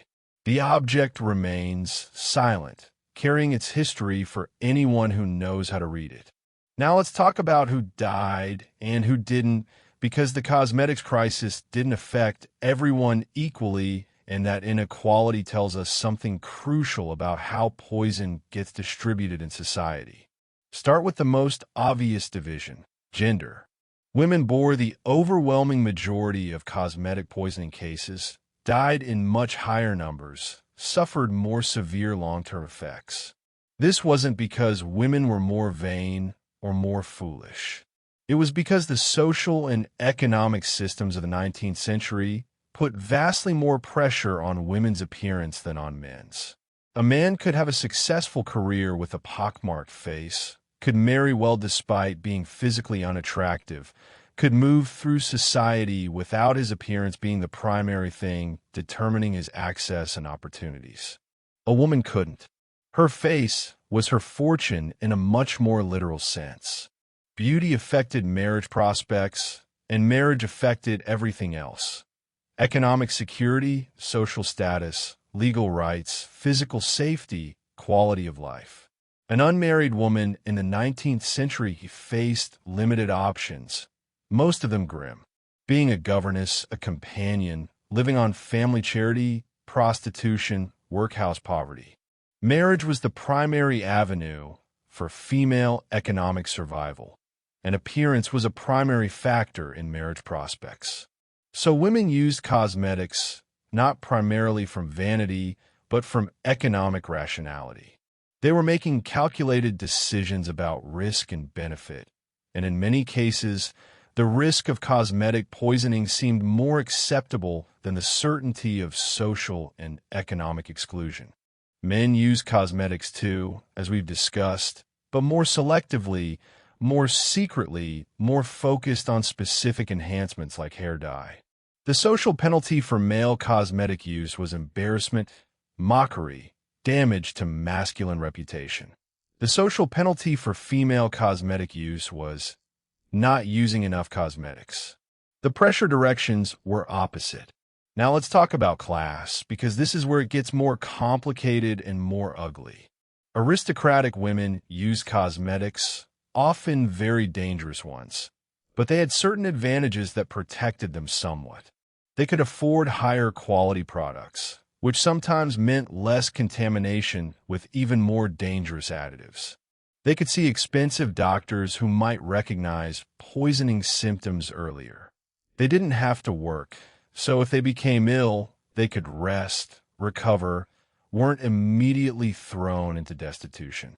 Their poisoning was still poisoning, still caused suffering and death, but they had cushions against the worst effects. Working-class women had none of these protections.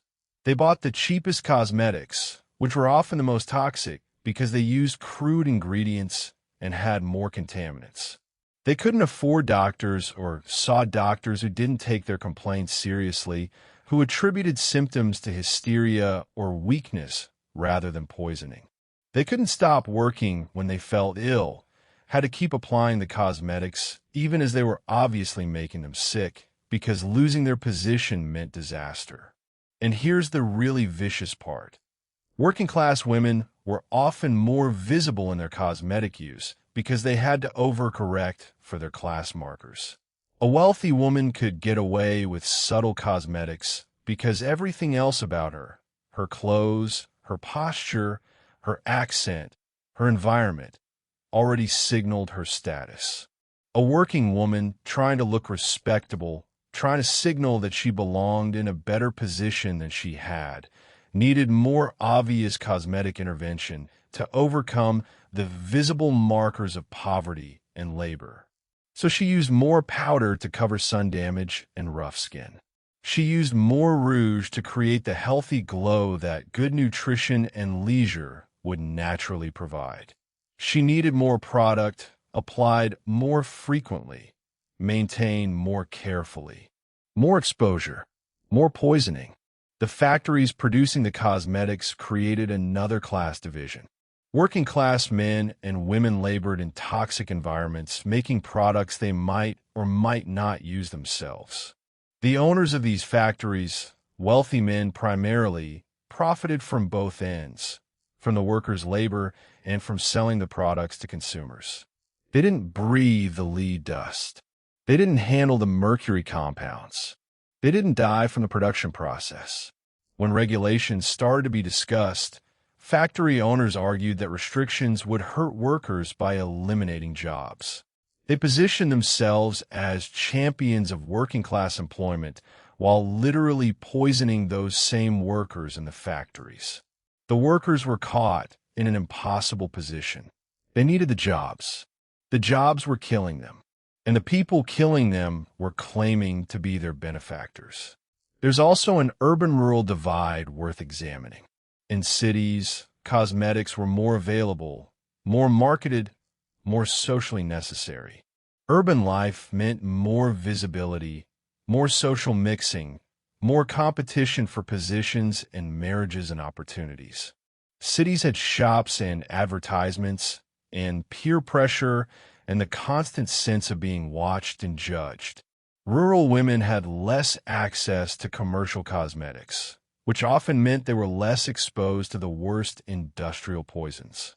But this wasn't because rural life was safer or better in some simple sense. Rural women faced their own brutal pressures and hardships. They just weren't being poisoned in this specific way at these specific rates. When rural women did access cosmetics, often through mail order or traveling salesmen, they sometimes faced even more danger because they had less information, fewer doctors, less medical infrastructure to recognize or treat poisoning. The division between married and unmarried women also mattered enormously. Unmarried women used cosmetics to improve marriage prospects.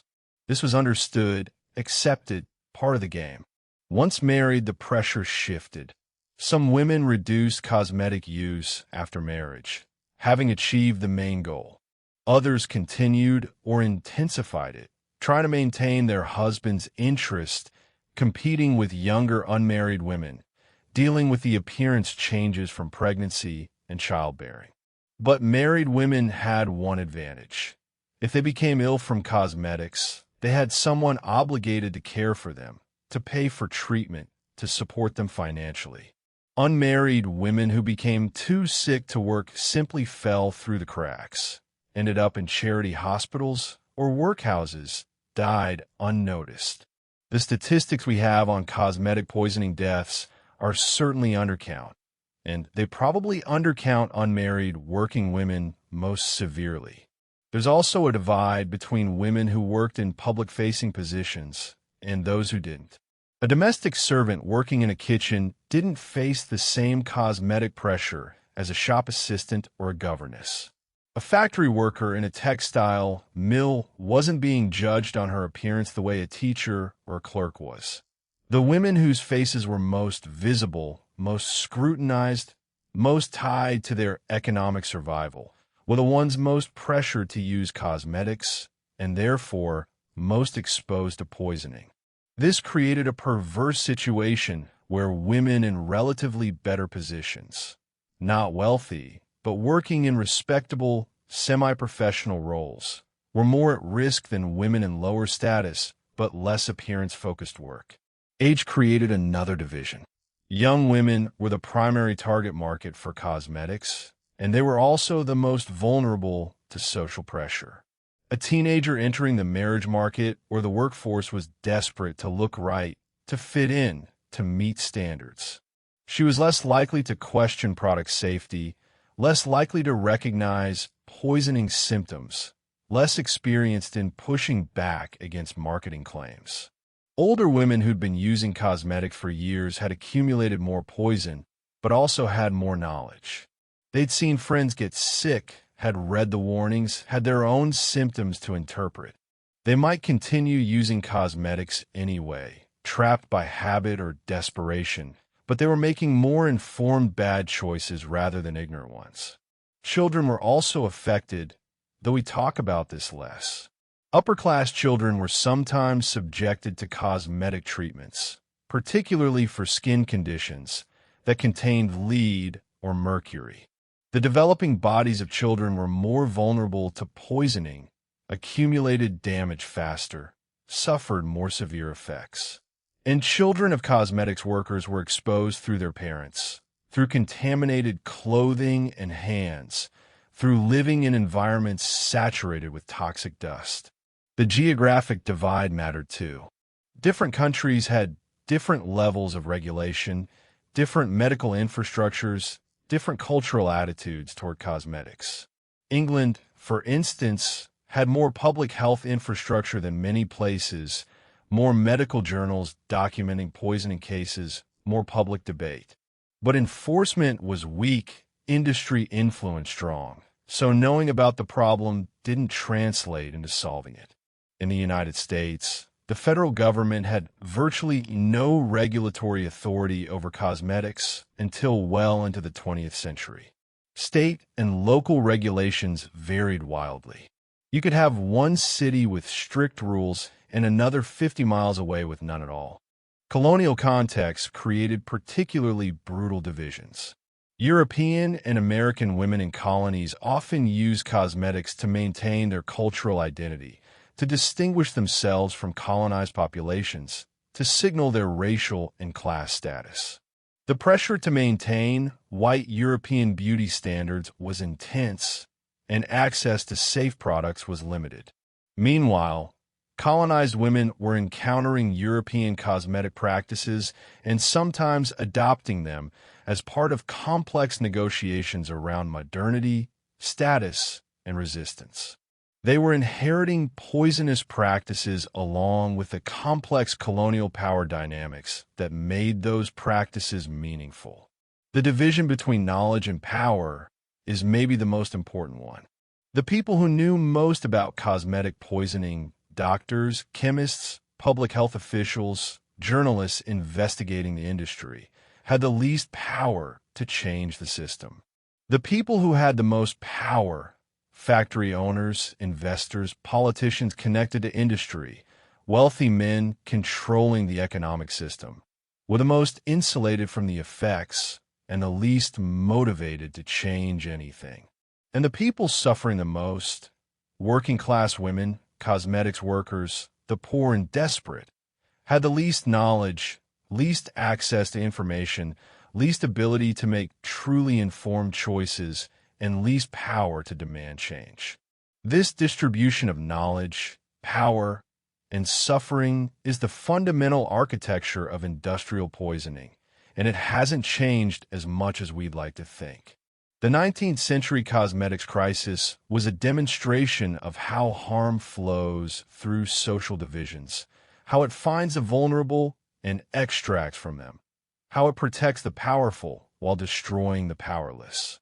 And everyone involved, at every level, was making choices that made sense within their constrained circumstances, following incentives that the system created, participating in a collective harm that no one individual could stop.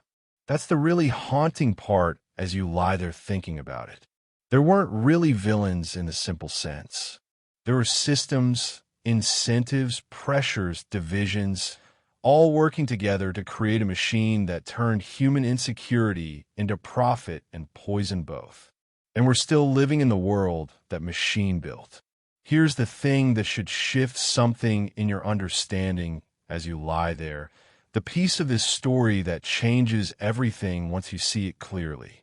We've been talking about the 19th century as if it were a single continuous period of ignorance gradually giving way to knowledge. As if 1800 knew nothing and 1900 knew everything, with a smooth progression between them. But that's not what happened at all. The knowledge came in waves, crashed on the shore, retreated, came back again. And each time it came, people made deliberate choices to ignore it, to explain it away, to let it recede back into forgetting.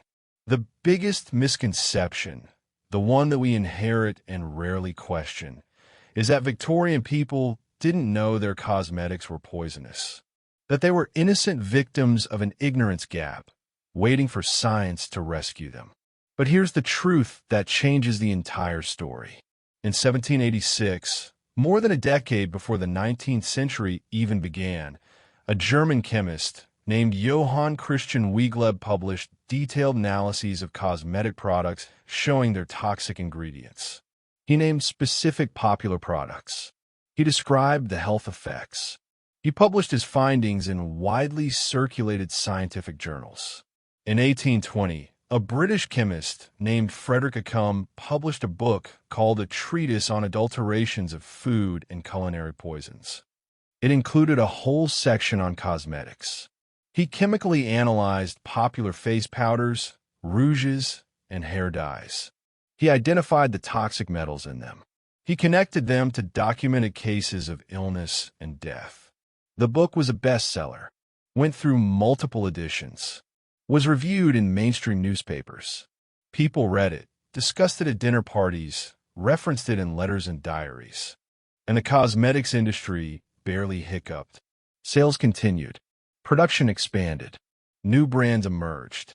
In 1848, The Lancet, one of the most prestigious medical journals in the world, began publishing a regular column analyzing commercial products for purity and safety. They tested cosmetics frequently. Nearly every test found dangerous levels of lead, mercury, or arsenic. These results were published, widely available to anyone who could read a newspaper or medical journal. Doctors read them. Some doctors told their patients. Some patients listened. Most continued using the same products anyway. In 1855, that book by Arthur Hill Hassall we mentioned earlier, Food and Its Adulterations, didn't just list toxic ingredients in general terms. He named brands, specific products you could walk into a shop and buy. He said in plain English that anyone could understand, this product contains white lead. It will poison you. The products he named continued to be manufactured and sold for decades after his book was published. So what we're looking at isn't ignorance. It's something much stranger and much more disturbing. It masked cognitive dissonance on a societal scale. Here's how it worked. The information was available, but accepting the information required giving up something that felt necessary for survival. So people developed elaborate mental frameworks to dismiss, minimize, or reinterpret the information in ways that allowed them to keep doing what they felt they needed to do. The most common framework was the moderation argument. Yes, excessive use of cosmetics was dangerous. Everyone agreed on that. But moderate use, careful use, that was fine. The problem wasn't the products themselves. The problem was people who used too much, who were careless, who bought cheap versions instead of quality products. This framework was brilliant because it shifted responsibility entirely onto the user. It made poisoning a personal failing rather than a product problem. And it allowed people to continue using cosmetics while convincing themselves they were being safe because they were being moderate. But lead poisoning doesn't work that way. Mercury poisoning doesn't work that way. These substances accumulate in the body over time. There is no safe level of regular exposure. Moderate use just meant slower poisoning, not safety. The medical establishment knew this. They published it. But the moderation argument was so psychologically appealing, so useful for resolving the tension between knowledge and behavior, that it persisted despite the evidence. The second major framework was the quality argument. Cheap cosmetics were dangerous, yes, but expensive cosmetics from reputable manufacturers were safe. The problem was adulteration, contamination, and scrupulous producers cutting their products with toxic materials to save money. This argument had just enough truth to be plausible. Cheap cosmetics did often contain more contaminants, were made with less care, had more variable and unpredictable toxicity. But the fundamental ingredients were the same. An expensive tin of white lead face powder from a prestigious London cosmetics house was still white lead. It might be pure lead, might be ground more finely, might be mixed with higher quality oils, but it was still poison. The quality argument allowed wealthy women to feel safe while using the same basic substances that were killing working-class women. It created a false sense of protection based on price and prestige rather than actual chemistry. And the cosmetics industry actively promoted this framework because it encouraged people to buy more expensive products rather than to stop using cosmetics altogether. The third framework was the misuse argument. The products themselves were fine.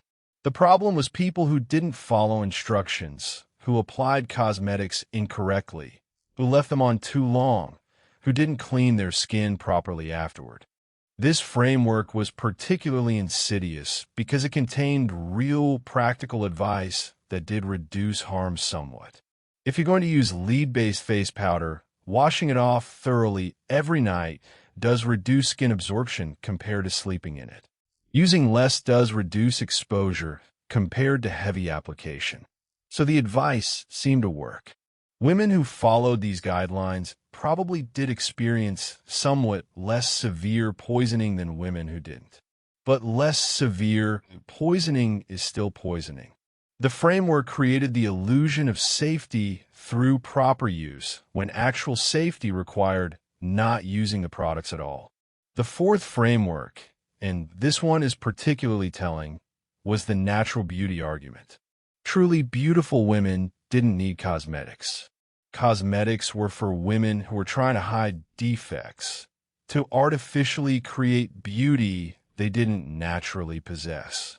If you were being poisoned by cosmetics, it was almost a moral judgment on your lack of natural beauty. This argument is vicious when you look at it closely. It blamed women for pursuing the same beauty standards that society enforced on them. It suggested that if you were naturally beautiful enough, you wouldn't need to risk poisoning. The fact that you were using cosmetics proved you weren't naturally beautiful, and the fact that they were harming you was almost deserved.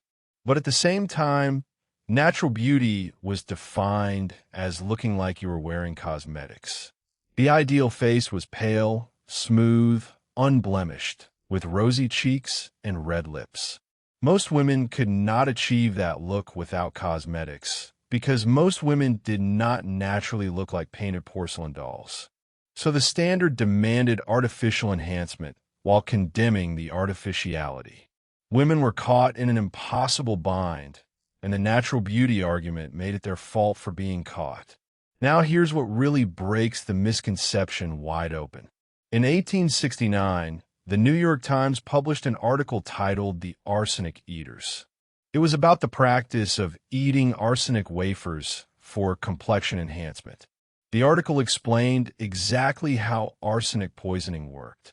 It described the symptoms in graphic detail. It included testimonials from doctors treating arsenic poisoning cases. It explicitly connected the practice to commercially available products. The article ended with a clear warning. Stop using these products, they will kill you. The very next page of the same newspaper had advertisements for arsenic complexion wafers. Not hidden on some back page. Right there, in the same issue, the warning and the advertising existing side by side. This wasn't unusual. This was standard. Newspapers and magazines routinely published articles about cosmetic poisoning dangers and then accepted advertising revenue from the very companies making the dangerous products. Readers saw both. They read the warning, turned the page, saw the advertisement, and made their decision. And millions of them decided to buy the product anyway. Why? Because the advertisement spoke to their immediate, concrete fears about appearance and social survival. It offered a solution to a pressing problem. The warning spoke about abstract future health consequences that might happen eventually.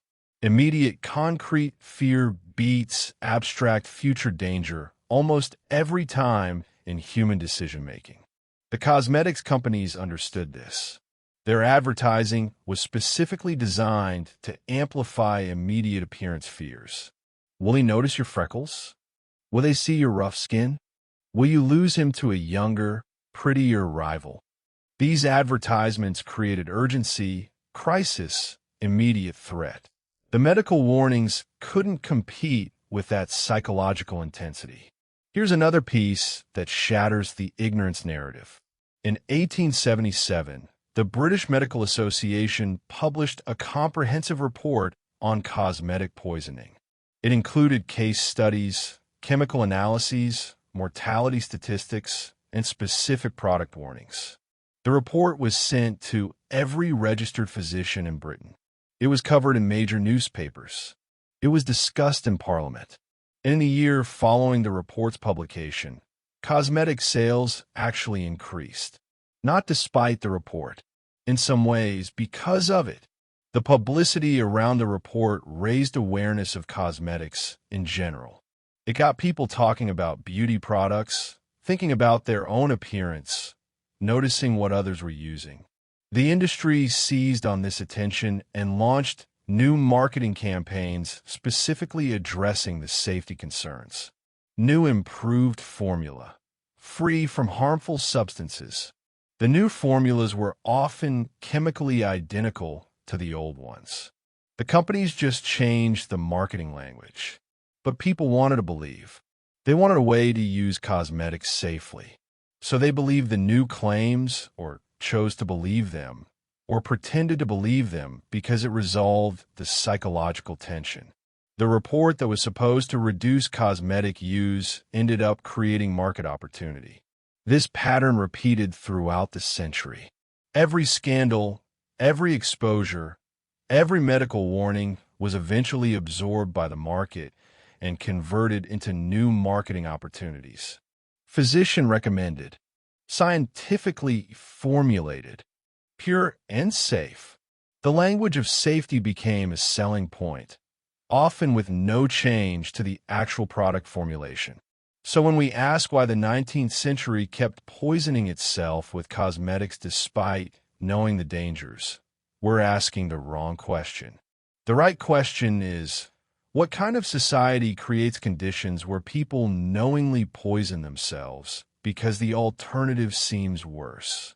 And that question doesn't have a simple answer about ignorance or education or scientific progress. It has a complicated answer about power, about social structures, about economic systems, about the gap between individual rationality and collective harm. Every individual woman making the decision to use lead-based face powder was making a rational choice within her constrained circumstances. The job market demanded certain appearance standards. The marriage market demanded certain appearance standards. Social acceptance demanded certain appearance standards. Not meeting those standards had immediate, concrete, devastating consequences. Meeting them had abstract, delayed, uncertain consequences. So she chose immediate survival over future health, and that choice made perfect sense for her. But when millions of women made the same individually rational choice, the collective result was a public health catastrophe. This is the pattern that should haunt you as you drift towards sleep. The 19th century wasn't stupid. It was trapped in systems that created impossible choices, that put individual survival at odds with collective well-being, that made harming yourself feel like the only rational option. And the really uncomfortable truth that breaks the final misconception is this: we're not fundamentally different. We're making the same kinds of trade-offs right now, with different products, different poisons, different rationalization frameworks. We're choosing convenience over sustainability, immediate gratification over long-term health, individual success over collective survival. We've known for decades about climate change, about microplastics, about forever chemicals, about the slow accumulation of industrial toxins in our bodies and environment. And we keep participating in the systems creating the harm, because the immediate cost of not participating seems higher than the delayed cost of continuing. The Victorian woman applying lead powder to her face while reading a medical journal article about lead poisoning is not some quaint historical curiosity. She's us. We're her, just with better marketing and more sophisticated rationalization frameworks. The misconception isn't that they didn't know. The misconception is that knowing is enough to change behavior. And once you see that clearly, once you understand that the 19th century was making informed bad choices rather than ignorant mistakes, the whole story shifts from tragedy to something darker and more troubling. It becomes a mirror. Let's slow down now and move into the rhythm of it, the daily patterns that made poisoning feel normal, comfortable, even sacred. Because that's what ritual does. It takes actions and transforms them through repetition into something that feels right, necessary, almost holy. The Victorian beauty routine was a ritual in the deepest sense. Not just a series of actions, but a daily ceremony of transformation, performed in private, with specific tools and specific movements and specific words said or thought during the process. Every morning, the same sequence. Wake in the cold and dark. Light the candle or wait for dawn. Approach the mirror. Face yourself as you actually are. Then begin the transformation. First, washing. Not the casual washing we do now, but a careful, specific process. Cold water, usually, sometimes warm if you could afford to heat it. Special soaps, some of them mercury-based, promising to cleanse and whiten simultaneously. The soap would foam differently than modern soap. Thicker, heavier, with a distinct metallic smell if it contained mercury compounds. You'd work the lather over your face, feeling the slightly granular texture of the added compounds. Rinse. Pat dry with a cloth reserved for this purpose. Look at yourself again, skin damp and clean and showing every imperfection. This is the vulnerable moment. This is where you see what you're trying to hide. Then the powder, the rabbit's foot, or the cloth pad, or the soft brush. Dip into the pot. Watch the white powder cloud slightly as you disturb it. Bring it to your face. The first touch on the forehead. Cool, dry, the powder absorbing the slight dampness from washing. Smooth strokes downward, blending, covering. Feel your face becoming something else. Work down to the cheeks, the nose, the chin. Careful around the eyes. A little extra on the places where the skin is uneven, where the color isn't what it should be. Step back. Look at yourself transforming. The powder sits on your skin like frost, like a fine veil of snow, like something pure and clean that covers everything beneath. If you're using rouge, that comes next. Just a touch on the cheeks, blended carefully so it looks like natural color, like health, like youth. Too much and you look painted artificial. Too little and you look dead, ghostly. The rouge contains vermilion, which is mercuric sulfide, or cochineal mixed with lead compounds, or any number of other toxic pigments. But it creates that flush of life, that suggestion of vitality that pale skin needs to avoid looking corpse-like. Lips last. Carmine or vermilion, applied with a finger or a tiny brush. Just enough to define the mouth, to make it look soft and full and healthy. The whole process takes maybe 15 minutes. Longer if you're being very careful, shorter if you're rushed. And during those 15 minutes, you're not just applying cosmetics. You're performing a transformation ritual, turning yourself from your actual face into your acceptable face, from private self to public self, from vulnerable reality to protected performance. This happens every single day. The rhythm of it becomes meditative. Your hands know the movements without thinking. The sequence becomes automatic, comforting in its predictability. You can feel yourself becoming safe as you do it. Not physically safe. We've established that this is actively harming you, but psychologically safe, armored, protected against the scrutiny and judgment that awaits you outside this private room. At night, the ritual reverses. Come home tired from work or social performance. Return to your room, your private space. Light the candle. Face the mirror again. Now the removal process. This is supposed to involve careful washing, removing all the cosmetics before sleep. The medical advice is clear on this. Sleeping in cosmetics increases absorption through the skin, intensifies the poisoning. Some women follow this advice religiously. They wash carefully, thoroughly, removing every trace of powder and rouge and lip color. They go to bed with clean skin, giving their bodies a few hours of respite from the toxic load. But some women don't. Some women are too tired. Some can't afford enough water or soap for thorough washing. Some are sleeping in shared rooms where privacy for washing isn't available. And some women have internalized the need for the cosmetic face so deeply that they can't bear to be without it even in sleep. They worry about being seen, about a husband or roommate seeing their real face, about any gap in the performance. So they sleep in the powder, wake up with it creased into their skin, dried and caked from the night's sweat. Wash minimally and reapply. This intensifies the poisoning but reduces the psychological vulnerability. Different women make different calculations about which harm they can tolerate. The weekly rhythm matters too. Sunday, for many women, is a day of church, of being seen in the most public and judgmental context. The Saturday night preparation becomes its own ritual.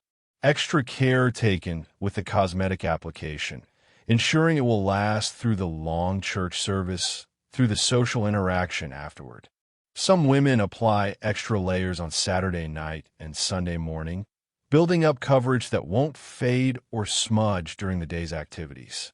This means higher toxic exposure on weekends, the body absorbing larger amounts of lead or mercury right before being deprived of rest, subjected to the stress of extended social performance. The seasonal rhythm changes things. In summer, the sun threatens to undo the pale complexion. Women become more vigilant, more aggressive with powder application. Some start wearing veils or carrying parasols religiously. Some reduce their outdoor activities entirely. But summer also means sweating, which makes cosmetics run, which requires more frequent application and higher total use. Winter brings different challenges.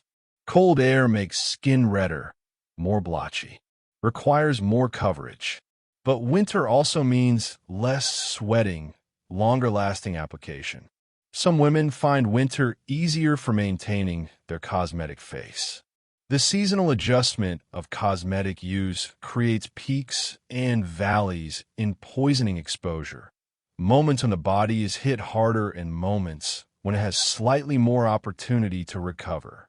There are life cycle rhythms too.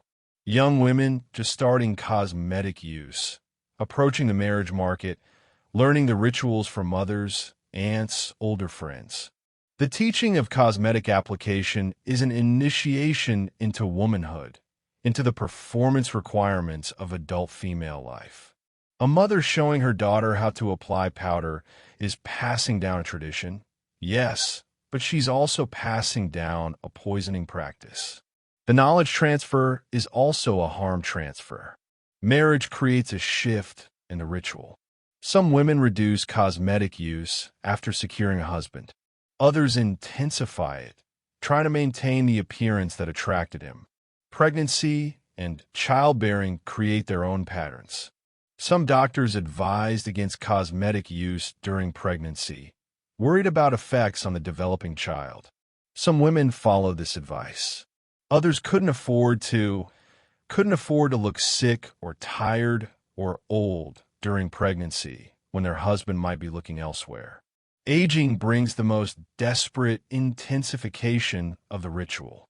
As natural beauty fades, as youth disappears, as the gap between the actual face and the acceptable face widens, cosmetic use tends to increase.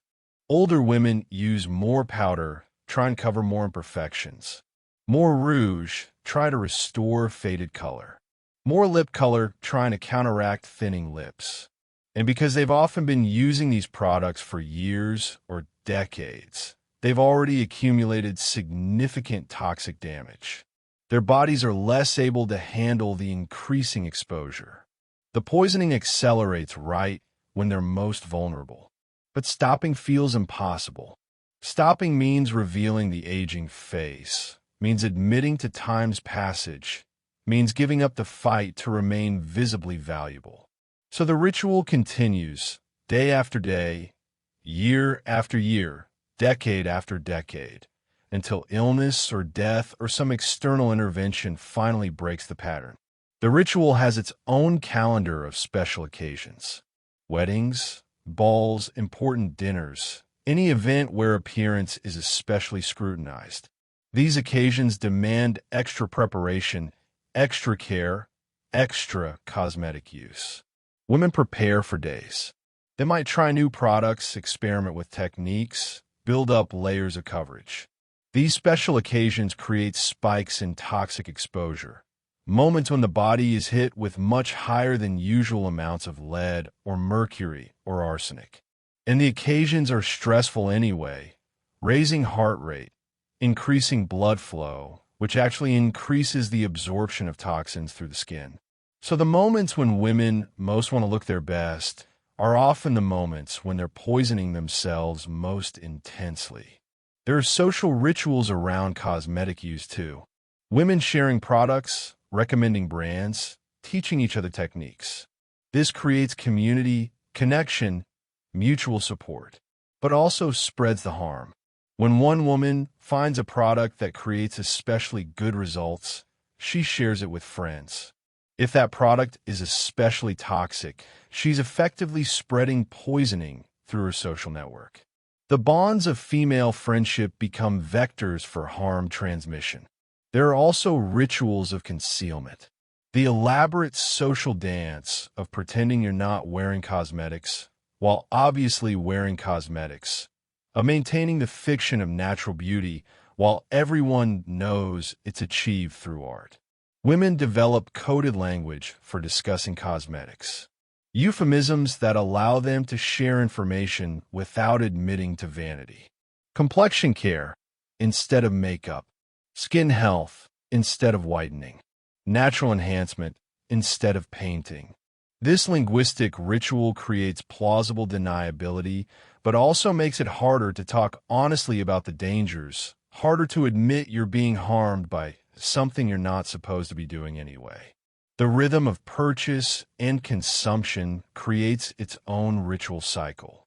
Running low on powder, making the trip to the shop, selecting a replacement, bringing it home, opening the fresh pot.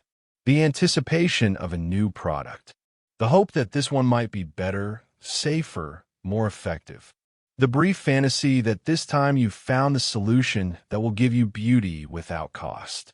And then the gradual realization that it's the same as the last one, the same slow poisoning in a different container. But by then you're running low again, and the cycle continues. These rhythms, these patterns, these rituals of repetition are what made the poisoning sustainable across decades. They normalized it, made it feel like just part of life, part of being a woman, part of surviving in society. The daily ritual created a trance state where you could know intellectually that you were harming yourself while feeling emotionally that you were just doing what everyone does, what you've always done, what you must do. And the repetition etched the pattern deep into muscle memory, into habit, into identity. You are the ritual. The ritual is you. Stopping would mean becoming someone else, someone naked, someone vulnerable, someone who faces the world without armor. So you continue, day after day, morning and night, summer and winter, youth and age. The rhythm becomes your heartbeat. The poison becomes your protection. The harm becomes home. Now I need to talk about what this actually felt like in the body, because the lived experience of being slowly poisoned is something we've been dancing around, and it's time to be direct. Let's start with lead poisoning, since that was the most common cosmetic toxicity. The first symptoms are subtle enough that you might not connect them to anything specific. You feel tired, but you're always tired because you work long hours, because sleep is difficult, because life in the 19th century is exhausting for most people. So you don't think much of it. You get headaches, but headaches are common, can be caused by anything: stress, hunger, a strain from working in poor light, the general difficulty of existence. The headaches might be worse in the mornings, might improve slightly as the day goes on. You attribute this to sleeping poorly, to your mattress, to your worries. You don't realize that the headaches are worse in the morning because you applied fresh powder the night before and your body spent all night absorbing it through your skin. Your appetite starts to decline. Food doesn't taste right, or doesn't appeal to you, or sits heavy in your stomach. You're a woman in the 19th century, so digestive complaints are considered almost normal, part of having a delicate feminine constitution. You might try various patent medicines for digestion, most of which don't help because they're not addressing the actual problem. You lose weight slowly. This might even seem like a good thing at first, because fashionable female bodies are supposed to be slender. Your corset fits more easily. Your dresses hang better. People compliment you on your figure. You're wasting away from poisoning, but the wasting matches the aesthetic ideal, so it goes unremarked. Then the tremor starts. Your hands shake slightly, especially when you're trying to do fine work. Sewing becomes harder. Writing becomes harder. You drop things occasionally. This is frightening in a way the other symptoms weren't, because the tremor is visible. Other people can see it. It marks you as weak, as nervous, as potentially hysterical.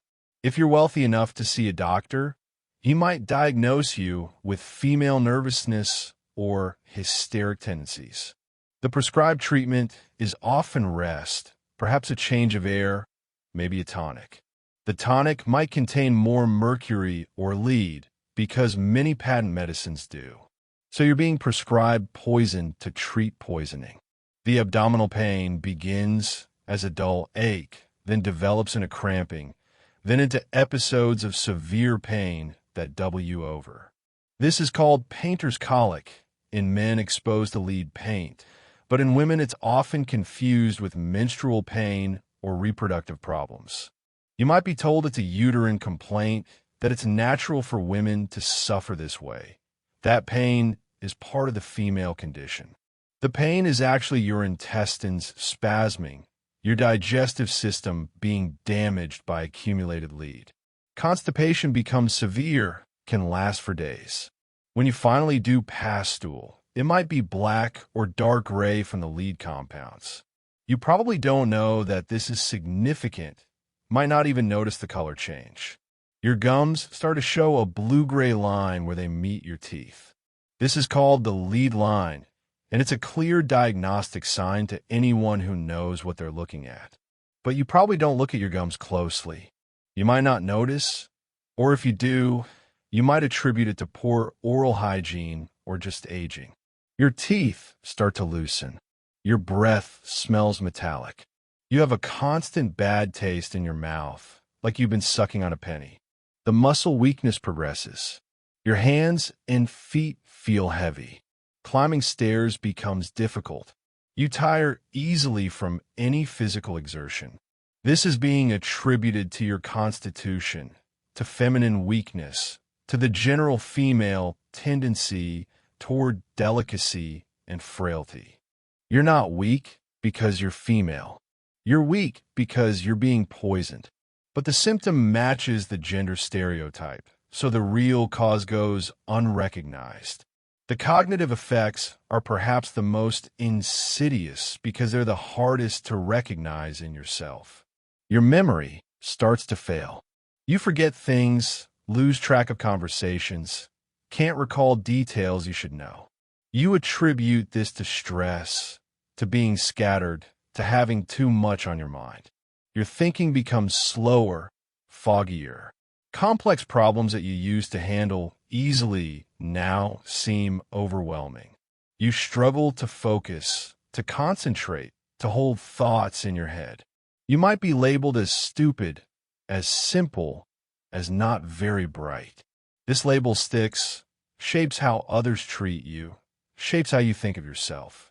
You're not stupid. Your brain is being damaged by heavy metal toxicity. In advanced cases, the lead starts affecting the peripheral nerves. You develop wrist drop or foot drop, the inability to properly control your extremities. Your hands hang limp from your wrists. You can't lift your toes when you walk. This is severely disabling, marks you as an invalid, probably ends your ability to work if you're working class. You might end up in a charity hospital or a workhouse. Your diagnosis might be paralysis of unknown origin because the connection to cosmetics either isn't made or isn't recorded. In the most severe cases, lead encephalopathy develops. This is acute brain damage from lead exposure. Symptoms include seizures, hallucinations, severe confusion, loss of consciousness. This is often fatal. Even if you survive, you may be permanently brain damaged, institutionalized, lost to any kind of normal life. And through all of this, you might never know that the cause was the powder you applied every morning, the ritual you performed to make yourself acceptable. Mercury poisoning presents differently, but with its own terrible progression.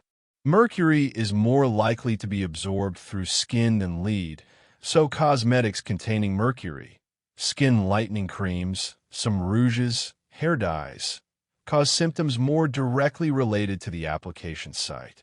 Your skin where you apply mercury cosmetics starts to change. It might develop a gray or bluish tint. It becomes thin, almost transparent. It bruises easily, tears easily, loses its resilience. This is the opposite of the beautifying effect you wanted. You're using the cream to improve your skin, and it's destroying your skin. But the destruction happens slowly enough that you might not connect it to the product. You might think you're just aging, or that your skin type is changing, or that you need a different product. So you buy a different skin cream. It probably also contains mercury. The damage continues. Your teeth are particularly vulnerable to mercury. They become loose, painful. Your gums recede, become inflamed, bleed easily. Teeth fall out, sometimes in clusters. In the 19th century, tooth loss is common enough that it might not immediately seem suspicious. But mercury-related tooth loss is distinctive. Multiple teeth affected simultaneously, severe gum disease, a characteristic smell. The smell of mercury poisoning is sweet, sickly, distinctive. It comes from your breath, from your sweat, from your body's attempt to excrete the mercury. But you can't smell your own smell as clearly as others can. You might notice people stepping back from you, avoiding close contact. You might be told you smell unwholesome. This is socially devastating, suggesting you're dirty, diseased, somehow corrupt. You increase your washing, use more perfumes, become more anxious about your body. None of it helps because the smell is coming from inside, from the mercury saturating your tissues. The tremor from mercury poisoning is different from lead tremor. It's finer, faster, more pronounced in the tongue and lips. You might develop a speech impediment, slurring words, difficulty articulating. This is mockable in a way that other symptoms aren't. People might think you're drunk or simple-minded. Children might imitate your speech cruelly. Mercury causes severe anxiety, paranoia, and mood disturbances. You become irritable, suspicious, prone to sudden rages or crying fits. This matches Victorian stereotypes about female hysteria, about women being overly emotional and unstable.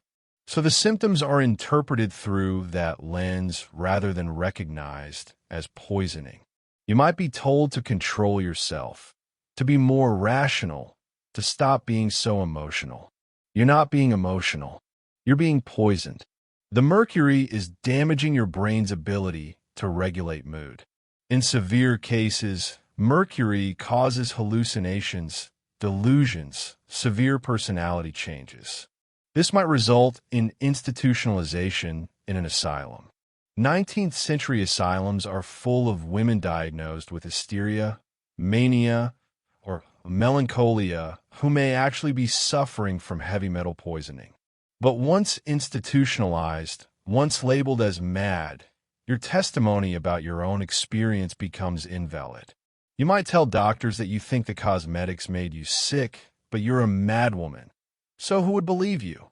Arsenic poisoning, from the complexion wafers or arsenical cosmetics, has its own characteristic pattern. Early symptoms include nausea and vomiting, which might be attributed to food poisoning, pregnancy, or general digestive upset. Your skin develops a particular look, dry, scaly, with areas of increased pigmentation alternating with areas of lighter skin. This is the opposite of the uniform pale complexion you wanted.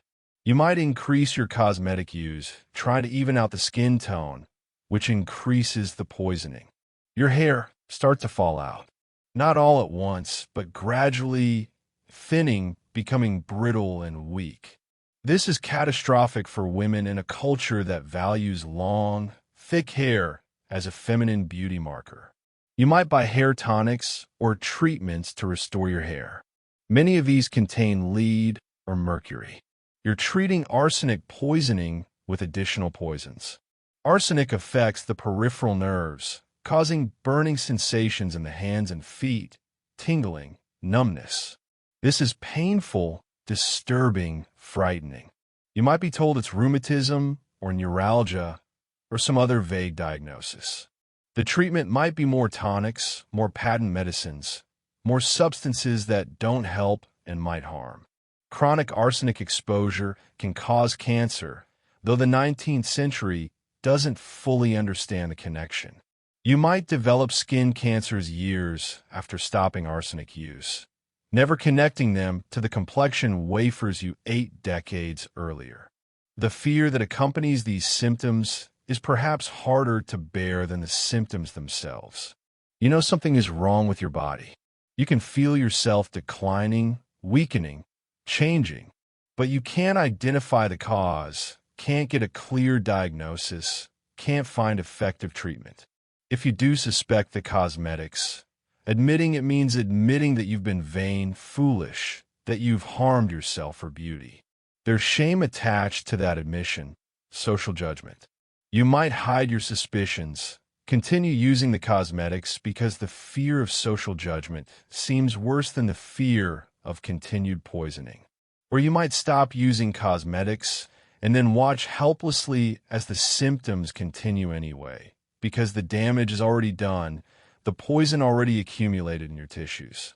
And survival with these symptoms in the 19th century is incredibly difficult. If you can't work, you might have no income. If you're unmarried, you might have no family support. The social safety net is almost non-existent. You might end up destitute, homeless, in a workhouse or charity hospital, dying slowly among other poor, sick, discarded people. Your death certificate might say wasting disease, or paralysis, or nervous collapse, or hysteria. It probably won't say cosmetic poisoning, even if that's the actual cause. So you'll die uncounted, unrecognized, your suffering unmarked except perhaps in a grieving letter from a family member or a brief diary entry from a friend. And the cosmetics that killed you will continue to be sold, and other women will buy them, and the cycle will continue. That's what it felt like in the body. That's what survival looked like. That's the fear that should tighten your chest just slightly as you lie there. The recognition that these weren't abstract statistics, but individual bodies suffering, individual people dying, individual moments of pain and confusion and loss. Each one a whole world ending. Each one preventable. Each one a result of systems that valued appearance and profit over human life. The thing about the 19th century is that it wasn't a static period. The world was transforming around the cosmetics industry, even as the industry was transforming itself. These transformations created moments where regulations almost took hold, where the industry almost collapsed, where change almost became inevitable. And then the moment would pass, and the system would absorb the pressure and continue. Let's start with industrialization itself, because it's not just that factories made cosmetics cheaper. Factories changed everything about how society worked, which in turn changed how cosmetics fit into society. Early industrial England, around 1800, was mostly rural. People lived in villages and small towns. Access to commercial goods was limited. News traveled slowly. The cosmetics market was small, confined mostly to wealthy urban centers. By 1850, England was transformed. Cities were exploding. Millions of people moving from countryside to cities for factory work. Rapid urbanization created new social pressures, new competition, new visibility. In a village, you knew everyone. Your appearance mattered, but in a context of known people and stable relationships. In a city of hundreds of thousands of strangers, appearance becomes a kind of currency, a way of signaling status, a tool for navigating anonymous social spaces. And the factories producing cosmetics could serve this new urban demand in ways that weren't possible before. By the 1860s, the cosmetics industry was one of the fastest growing consumer goods markets in Europe and America. Not weapons, not textiles, not any traditional industrial product. Cosmetics. This growth created wealth for manufacturers and merchants, political influence, the ability to shape regulation and public opinion. Simultaneously, the Industrial Revolution was creating other transformations that threatened the cosmetics industry in different ways. Steam power and fossil fuels were replacing traditional manufacturing. This meant cheaper production of almost everything, including cosmetics alternatives.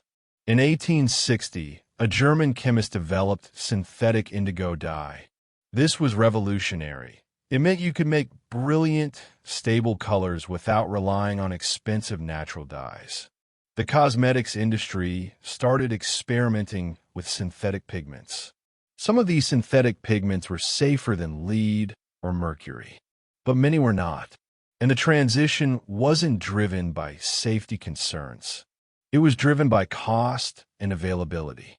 Arsenic compounds, for instance, became more readily available in the mid-19th century as a byproduct of copper mining. This made arsenic-based cosmetics cheaper to produce, which meant the industry increased arsenic cosmetic production right when arsenic became abundant. Not because arsenic was particularly good for cosmetics, but because it was profitable. The expansion of global trade and colonialism also shaped cosmetic ingredient availability. The British control of India increased access to certain plants and minerals. Control of Asian territories meant new sources for ingredients. Some of these traditional ingredients were less toxic than the industrial alternatives, but they were also more expensive, more variable, harder to standardize. The industrial logic pushed toward cheaper, more standardized, often more toxic ingredients. Meanwhile, chemical knowledge was advancing rapidly. By mid-century, analytical chemistry had developed to the point where you could definitively identify what was in a product, measure toxic compound concentrations, understand mechanisms of poisoning. This knowledge should have forced the industry change. Instead, it created what we might call the scientific cover-up phase. Companies hired chemists, not to make safer products, but to defend existing products, to to publish studies showing that the concentrations of toxic metals in cosmetics were too low to cause harm, to argue that the human body could tolerate small amounts of lead or mercury without problem.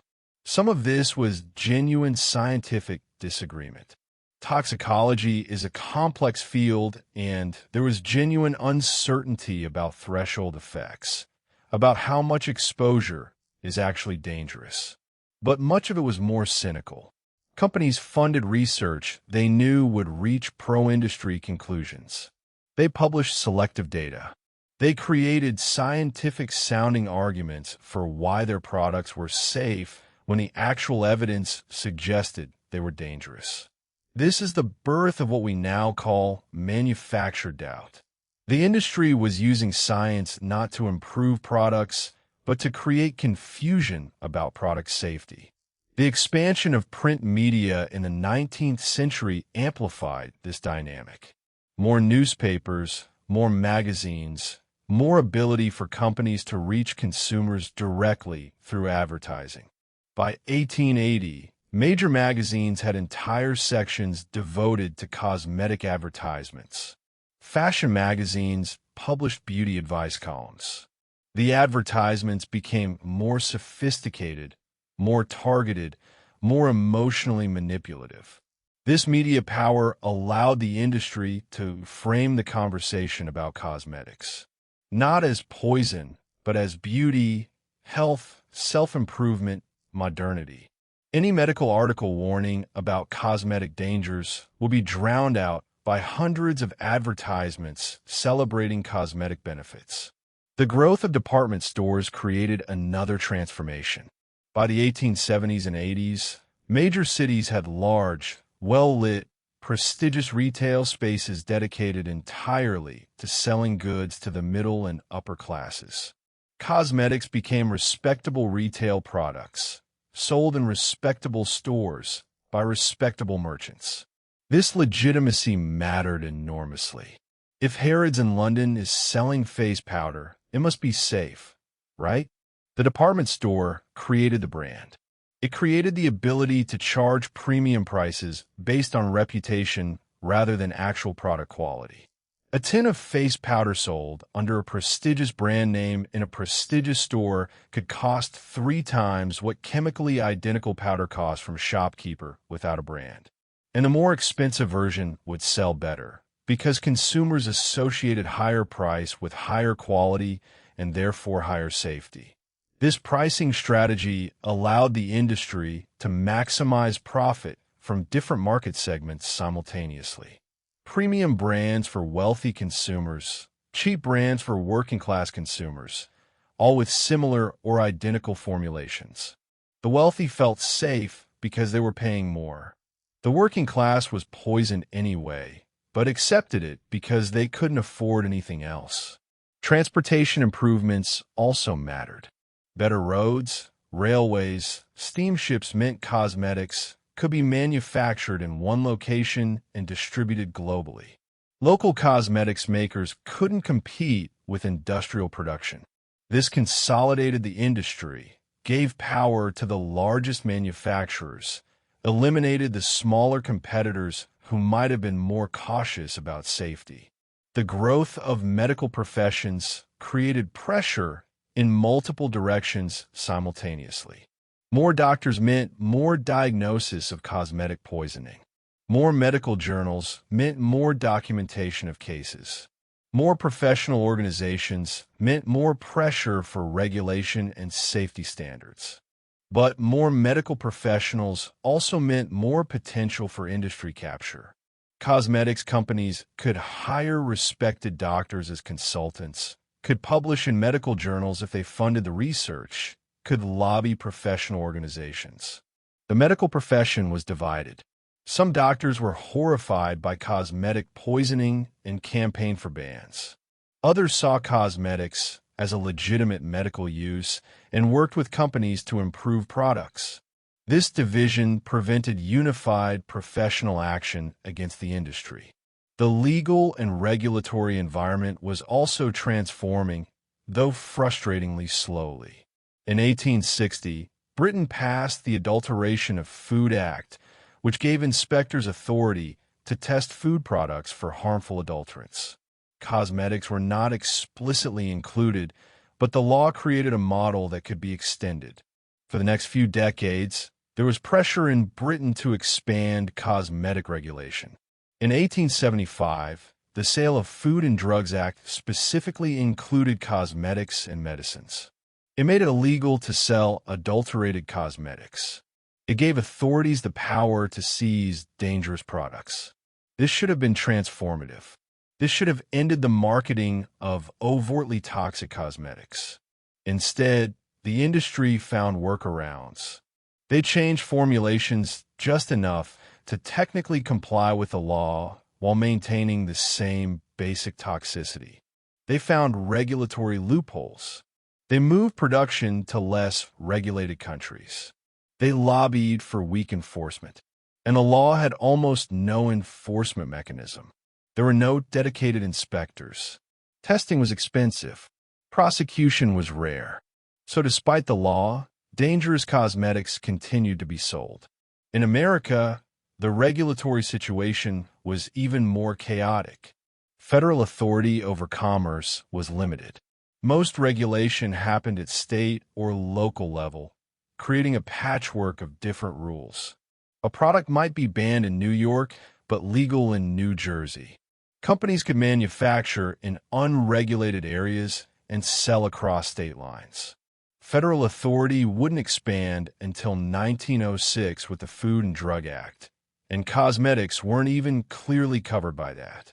So through the 1860s, 70s, 80s, 90s, despite increasing knowledge of dangers, despite increasing calls for regulation, despite medical evidence piling up, the industry continued largely unchecked.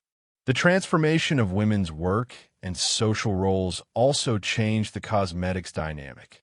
As the century progressed, more women entered the paid workforce, not by choice, but by economic necessity. Textile factories, shops, offices, schools, hospitals. This meant more women had their own income, could buy cosmetics themselves rather than relying on husbands to provide them. But it also meant more women working in visible positions where appearance was scrutinized and demanded. Women teachers had to look respectable. Women shop assistants had to look fashionable. Women clerical workers had to look professional. This increased work-based appearance pressure actually increased cosmetic use despite growing awareness of dangers. Women were choosing to poison themselves for employment rather than choosing not to poison themselves and accepting poverty. The expansion of the marriage market through increased social mobility also mattered. In early industrial society, marriage was relatively fixed by class. You married someone in your class because that's who you encountered. But as the century progressed, increased social mobility meant more possibility of marrying upward, of escaping your birth class through a good marriage. This made the marriage market more competitive. Young women were competing with more other young women for a limited pool of suitable husbands. And appearance became the primary tool for this competition. Looking good enough to attract a better class husband than your birth class would normally allow. This competitive dynamic intensified cosmetic use even as dangers became better known. The growth of photography and then cinema in the very late 19th century created new cosmetic pressures. Photographs showed you exactly as you appeared. No flattering artist's interpretation, no gentle lighting, no kind framing. Just truth. This was terrifying for women trying to maintain an idealized appearance. It created new cosmetic pressure and also created documentation of what cosmetic use actually looked like. When you see actual photographs of 19th century women in heavy makeup, the contrast between the painted face and the reality is stark and sometimes grotesque. But photographs also created marketing opportunities. Before and after photographs showing the transformative power of cosmetics. Photographs of beautiful women endorsing products. Photography made cosmetics both more obviously artificial and more obviously effective at creating artificial beauty. The scientific developments were transformative too. Germ theory became established, creating a shift in how people thought about health. Disease was caused by germs, not by bad air or imbalances of humors. This opened the door for arguments that cosmetics could be made safe through sterilization. If germs cause disease, not the cosmetics themselves, then sterile cosmetics would be safe. This ignored the fact that lead and mercury aren't germs and sterilization doesn't make them less toxic. But it allowed for marketing language about scientifically sterilized cosmetics being safe. The germ theory shift also meant that cleanliness became a major value. Women were told to wash their faces frequently for health reasons. But washing in hard water often required special soaps, which frequently contained mercury or other toxic compounds. So the health advice inadvertently increased cosmetic use. By the 1890s, X-ray technology and other new scientific tools created visible proof of bone damage from lead exposure. You could see the changes in bone structure caused by chronic lead poisoning. This was hard to deny or explain away. But by then, 3 decades of industrial cosmetic production and marketing had created entrenched habits and financial interests. The transformation of society that was supposed to bring enlightenment and safety instead created new mechanisms for perpetuating harm. Better communication meant better marketing for toxic products. Better science meant better justifications for toxicity. Better regulation created loopholes. Better employment meant more pressure to use dangerous cosmetics. Each improvement created new ways for the system to sustain itself despite growing awareness of its dangers. The tragedy isn't that the world didn't change. The tragedy is that the world changed, but the harm evolved rather than ended. Now let's talk about how the story got told wrong after the fact, how history got revised and sanitized and turned into something almost quaint. Because the narrative we inherit about Victorian cosmetics is not the narrative that actually happened. The actual narrative is complicated, ugly, systemic, implicating everyone involved. The narrative we got is simpler. Vain women foolishly poisoned themselves for vanity, eventually learned better, and moved on. This narrative is comforting because it's stupid rather than tragic. It makes the victims seem foolish rather than trapped. It separates us from them morally rather than recognizing the continuity. Let's trace how the distortion happened. First, early 20th century sensationalism took the facts and made them more dramatic, more shocking, less contextualized. Newspapers loved the story of Victorian women poisoning themselves with cosmetics. It was scandal, it was moral judgment, it was entertaining. But they simplified it wildly. They focused on the most dramatic cases, the deaths, the visible symptoms, and stripped away the context of social pressure and economic desperation. They told the story as individual foolishness rather than systemic harm. Woman dies from cosmetics is a more sensational headline than economic system forces women into cosmetic use despite known dangers. The first sells papers. The second requires readers to think critically about systems. So the early 20th century press repeated the sensational version over and over until the public memory of Victorian cosmetics became a story about vanity and stupidity rather than a story about power and poison. Then Hollywood got involved. The cosmetics crisis became a historical setting for dramas about foolish women. The narrative arc became, woman cares about appearance more than health, suffers consequences, learns valuable lesson about inner beauty. It's a morality tale that blames the victim and suggests that cosmetic harm is punishment for vanity rather than a product of systemic inequality. Films about the period often showed women in heavy makeup as ridiculous, laughable, objects of mockery. The heavy cosmetics of the era were presented as evidence of a barbaric past, rather than evidence of the brutal appearance standards that forced women into that cosmetic use. The films reinforced the distortion. The Victorians were foolish and were sophisticated, and that's why we don't poison ourselves. Never mind that we do, just with different products. The distortion intensified as cosmetics became a respectable industry in the 20th century. Once cosmetics were regulated, once they were safer, once they became mainstream consumer goods marketed even to men, the industry had an interest in separating itself from its poisonous past. So the historical narrative became, cosmetics used to be dangerous because of ignorance and lack of regulation, but now they're safe because of science and regulation.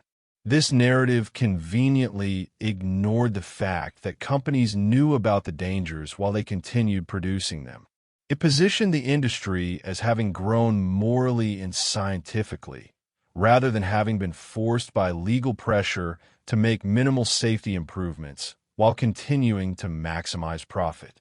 The cosmetics industry of the 20th century sponsored historical exhibits, wrote histories, shaped how the Victorian period was remembered. The message, aren't we lucky to live now when cosmetics are safe and beautiful and not terrifying and poisonous? The unspoken message, don't blame us for the past. Blame the people who use the products. Blame ignorance. Blame vanity. Magazine articles throughout the 20th century about the dangers of Victorian cosmetics were really articles defending modern cosmetics. See how dangerous the old stuff was? Be grateful you live now. The distortion became particularly intense in how the story was told to women. Women learned the story of Victorian cosmetics as a cautionary tale about the dangers of vanity, as a moral lesson about the unimportance of appearance. The lesson was, don't be like those foolish Victorian women who poison themselves for beauty.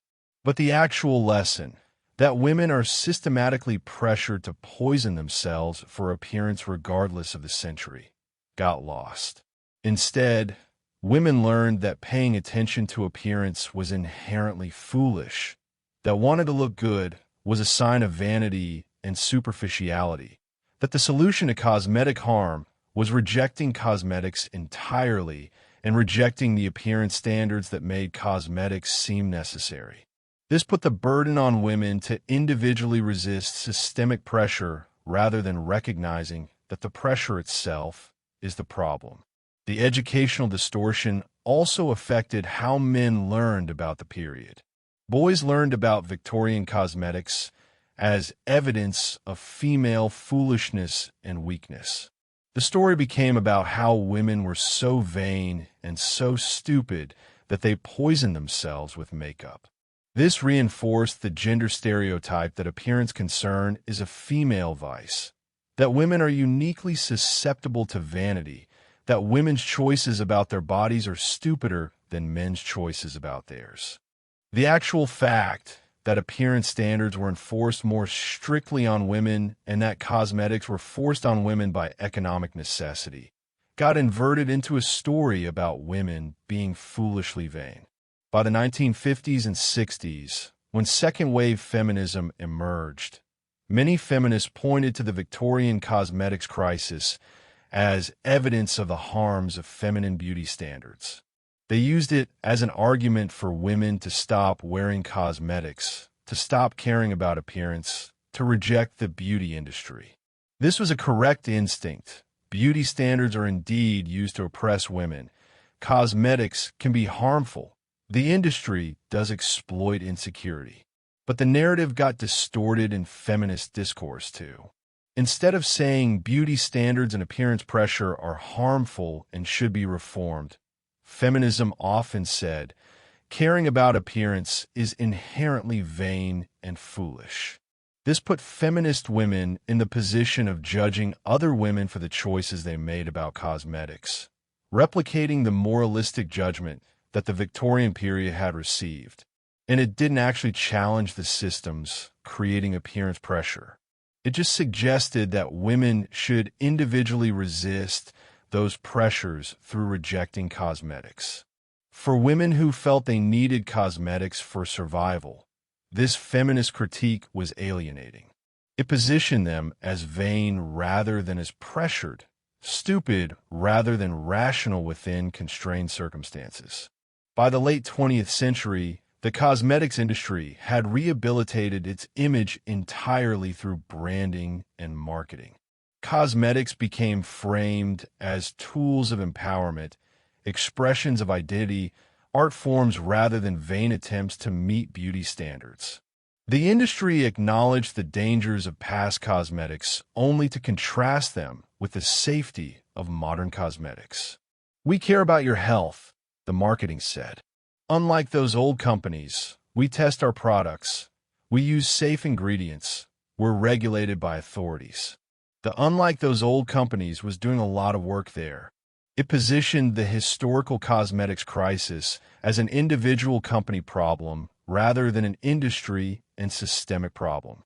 It suggested that the solution to cosmetic poisoning was better regulation and smarter companies, not a questioning of whether women should be poisoned for appearance standards at all. The distortion reached its peak in how the story became trivialized into pop culture.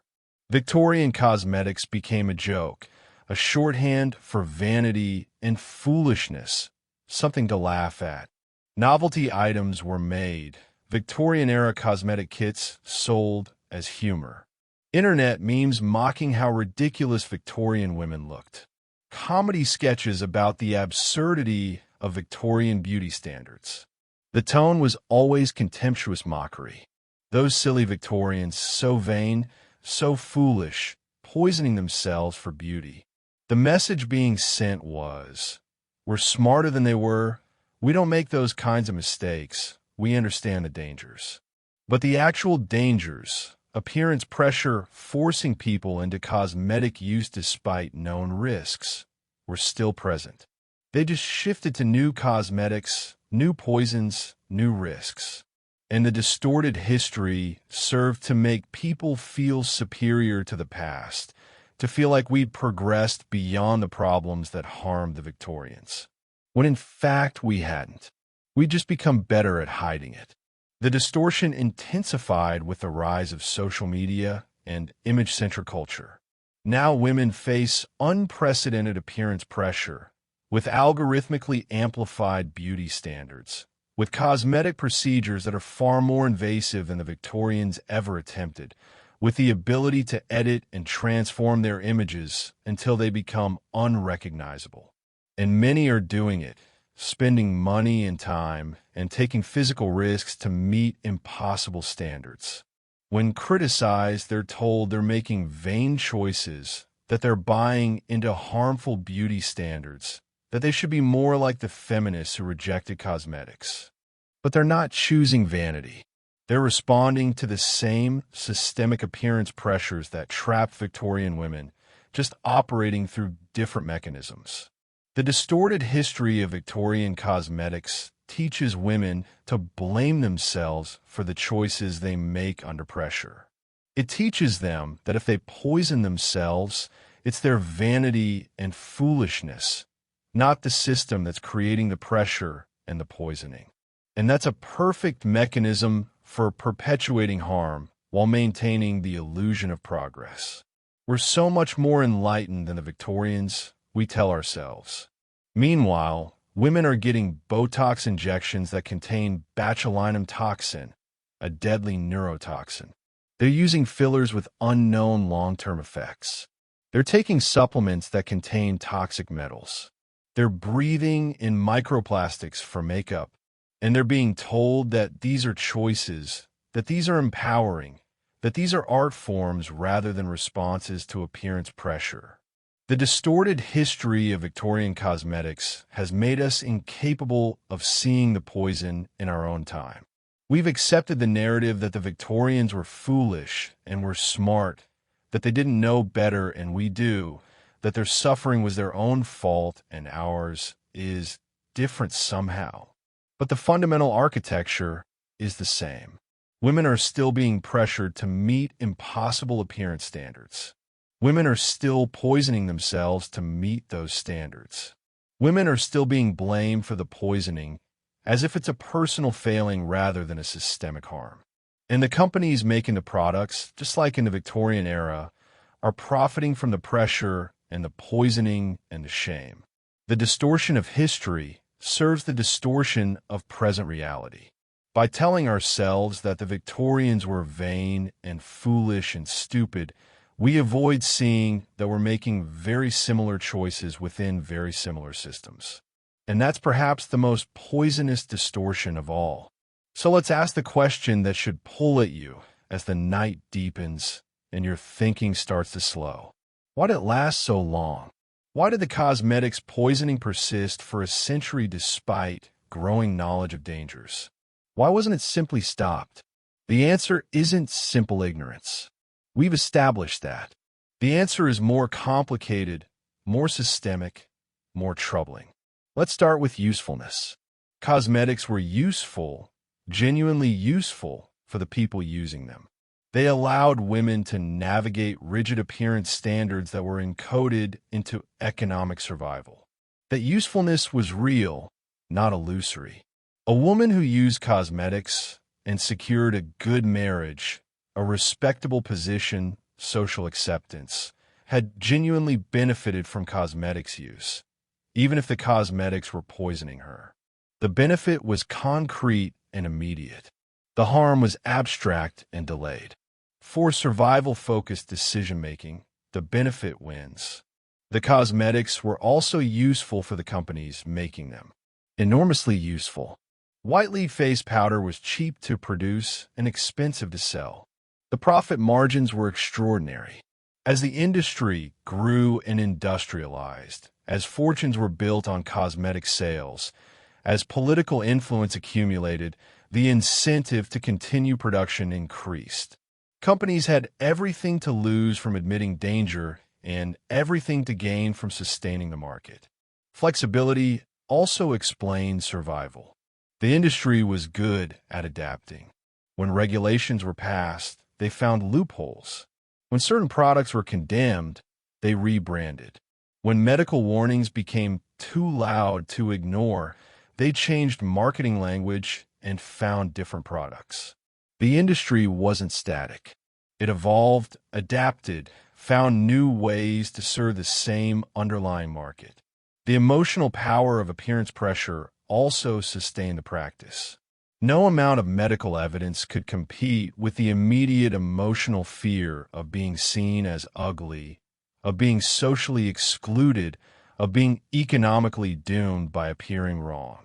The emotions generated by appearance standards were stronger than the emotions generated by abstract future health risks. Emotions beat logic almost every time when it comes to human behavior, especially when survival is at stake. The social nature of the practice also sustained it. Cosmetic use was communal, shared, normalized through networks of women teaching other women. Once something is embedded in the daily ritual of millions of people, once it's passed from mother to daughter, once it's part of how you perform your identity and femininity, it's not easily stopped by external warnings. It becomes part of who you are, how you survive, how you belong. Commerce and wealth are obviously important to sustainability. The cosmetics industry generated enormous profit, which generated political power, which protected the industry from regulation. But there's something subtler than just wealth and power driving sustainability. There's what we might call cultural investment. By the later 19th century, cosmetics had become so embedded in how people understood themselves, how they performed identity, how they navigated society, that questioning cosmetics meant questioning fundamental social structures. To say cosmetics are poisonous and should be stopped would require simultaneously questioning the appearance standards that make cosmetics seem necessary, the economic systems that tie appearance to survival, the gender systems that enforce appearance standards more rigidly on women, the class systems that distribute poisoning unequally, the beauty ideals that define human worth through physical appearance. That's a lot of foundational structures to question all at once. It's much easier to just continue with cosmetics and accept the poisoning as the cost of participating in society. The internalization of the appearance standards by the people being harmed also matters enormously. Women didn't just use cosmetics because they were forced to. Many came to believe that the appearance standards were right, that pale skin really was more beautiful than tan skin, that red cheeks really were better than natural color, that their real faces were genuinely inferior to their painted faces. This internalization made it almost impossible to resist from within. Even if you heard warnings about poisoning, even if you experienced symptoms, even if you wanted to stop, you'd look in the mirror at your real face and feel the pull back toward the cosmetics. The painted face had become the true self. The unpainted face felt false, wrong, shameful. This psychological capture was maybe the most effective mechanism of all for sustaining the harm. The lack of real alternatives also maintained the system. If you were a working-class woman in the 19th century and you decided to refuse cosmetics on principle, what happened? You looked different, looked less respectable, looked working class, looked old or tired or unkempt. This marked you as outside the acceptable range. It limited your options, closed doors, made you more vulnerable. The cost of resistance was concrete and immediate. The benefit of resistance, avoiding future poisoning, was abstract and delayed. Without a realistic alternative to the appearance-obsessed system, without the ability to opt out and still survive, the rational choice was to continue with cosmetics despite knowing the risks. The visibility of fashion and the constant reminder of beauty standards also sustained the practice. Fashion plates and magazines showed the ideal. Other women on the street showed how to achieve it. Social gatherings made you constantly aware of whether you measured up.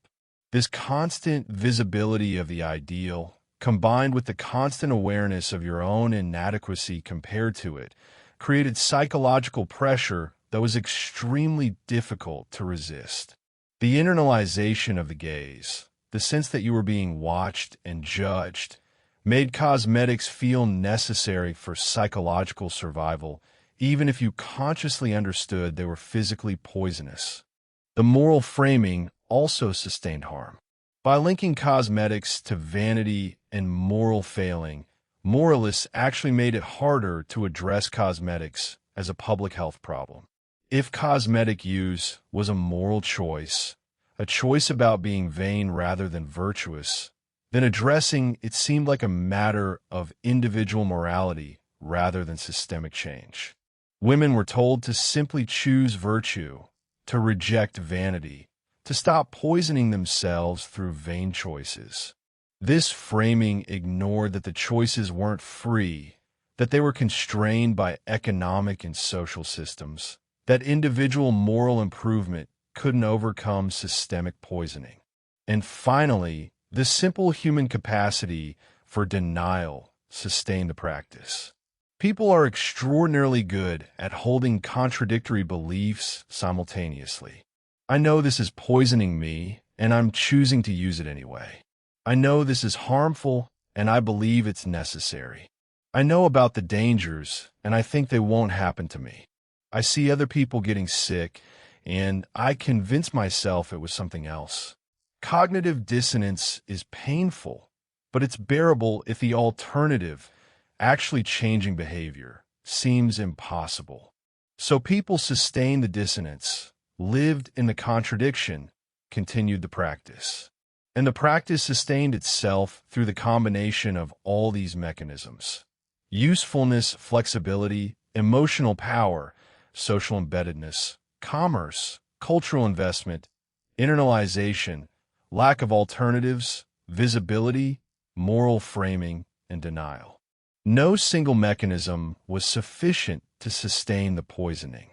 but together, woven into a complex system, they made resistance nearly impossible and continuation nearly inevitable. This is the most important thing to understand about systemic harm. It's not that one bad actor is poisoning everyone. It's that multiple reinforcing systems create conditions where poisoning becomes rational, normal, inevitable. And the tragedy is that each person acting rationally within those systems is participating in a collective system that's actively irrational and harmful. You're not foolish for continuing cosmetics despite knowing the dangers. You're responding rationally to impossible circumstances. But the circumstances themselves are foolish, unjust, preventable. The problem isn't the individual women poisoning themselves. The problem is the system that creates the conditions making poisoning feel like the only rational choice. And that problem is much harder to solve than individual moral improvement, much harder than individual resistance, much harder than any amount of scientific warning. It requires changing the fundamental systems creating the appearance pressure in the first place. And that kind of systemic change takes generations, if it happens at all. Let me zoom out now. Let your eyes grow heavier. Let your mind start to settle into something deeper than the details we've been tracing. Because underneath all of this, the chemistry, the factories, the regulations, the marketing, the individual choices, and systemic pressures, there's a human truth that explains why this happened and why it continues to happen. It's a truth about fear. The 19th century was terrified of death, not in the abstract way that all humans are aware of mortality, but in a specific, constant, visceral way that shaped every single day. Death was visible. It came early. Cholera epidemics swept through cities, killing thousands in weeks. Childbed fever killed women in the prime of life. Tuberculosis was everywhere, romanticized but also terrifying. Accidents, infections, malnutrition, exposure. Death came from 1,000 directions. Life expectancy was maybe 40 or 50 years if you survived childhood, which most children didn't. In this context, everything was about postponing death, about extending life, about managing the chaos of existence. And one of the ways people tried to manage that chaos was through control of the body. If you could control how your body appeared, if you could make it look right, maybe you could control what happened to it. Maybe you could control your fate. The appearance of health became a proxy for actual health in people's minds. If you looked young and vital and beautiful, maybe you would actually be young and vital and beautiful. Maybe the appearance would become reality. The cosmetics were participating in a kind of sympathetic magic. By making yourself look like you belong to the healthy, successful, protected class, maybe you would actually belong to that class. This is irrational from a medical perspective, but from a psychological perspective, from a perspective of someone living in constant awareness of mortality and chaos, it makes perfect sense. The cosmetics were a way of asserting control over an uncontrollable world. But beneath that, there's something even deeper. The cosmetics were about fear of invisibility. In a world as harsh and competitive as the 19th century, invisibility meant death. If no one noticed you, if you failed to attract attention, if you fell outside the acceptable range of appearance, doors closed. Marriage prospects disappeared. Job prospects disappeared. Social belonging disappeared. And without those things, survival was almost impossible. So the cosmetics were about making yourself visible, legible, acceptable, about saying through your appearance, I belong here. I'm worth noticing. I deserve to survive. The poisoning was the price of visibility, the price of being seen as someone worth keeping alive. And people pay that price because the alternative, invisibility, exclusion, slow death through social and economic marginalization. seemed worse. This connects to something deeper about how humans survive together. We're herd animals. We live in groups. Our survival depends on group membership, on being accepted, on being seen as legitimate members of the community. And every community has ways of marking who belongs and who doesn't. In the 19th century, appearance was one of the primary markers. If you didn't look right, if you marked yourself as outside the acceptable range, the group would exclude you. An exclusion from the group meant death, slowly or quickly. So there's a deep evolutionary logic to caring about appearance, to making yourself acceptable to the group, to paying almost any price for that acceptability. The cosmetics were an expression of that deep need to belong, to be acceptable, to be visible as a legitimate member of the community. The tragedy is that the community had set impossible standards, standards that required poison to meet, standards that killed to enforce. But the need to meet those standards, the fear of exclusion, the drive to belong, those are deeper than reason. They override evidence. They override self-preservation. We will poison ourselves to belong. We will die slowly to be accepted. We will pass that poisoning on to our children because the alternative feels more terrifying than the actual poison. This is a truth about humans that doesn't change much across centuries. The cosmetics crisis of the 19th century reveals something about human nature that we'd rather not see about ourselves. We're not rational actors making optimal decisions. We're creatures driven by fear, by the need for belonging, by the drive to be visible and acceptable to our communities. And we will rationalize almost any harm to ourselves and others if it's in service of those deeper needs. There's also a truth about renewal here, about the human capacity to remake ourselves. The appearance standards of the 19th century promised transformation. You could wake up as one person and, through cosmetics, become someone else. Someone more acceptable, more beautiful, more successful. That promise of transformation is enormously powerful. It's not about vanity. It's about hope. The idea that you're not trapped by what you were born as, that you can change your appearance and therefore your fate, that you can escape your class, your age, your limitations through effort and the right products. This is deeply human. We're the only animal that imagines ourselves as being able to radically transform ourselves. We're the only animal that mourns what we might have been and tries to become it anyway. The cosmetics offered that transformation. Even though the transformation was false, even though it was poisoning you, the promise of change was powerful enough to override the danger. This is why the cosmetics survived. Not just because of systemic factors, though those mattered, but because they offered something so deeply human that no amount of warning could compete with it. They offer the possibility of becoming someone else, someone better, someone more worthy of survival. And that's a promise people will always pay for, even if the payment destroys them. There's also something about continuity here, about how humans inherit and pass down harm across generations. The mothers teaching daughters how to apply cosmetics weren't trying to poison them. They were trying to teach them how to survive, how to belong, how to navigate the world. The knowledge being passed down looked like love. It was love in a way. The desire to pass on survival strategies, to give your children the tools they'd need. But the knowledge was also poisonous. The tools were also weapons. And this is true for most of how humans pass harm across generations. It comes wrapped in care, in tradition, in the desire to help. A mother poisons her daughter with cosmetics because she loves her and wants her to succeed. A factory owner works his employees to death because he's rational within capitalism, because he's participating in the system everyone participates in.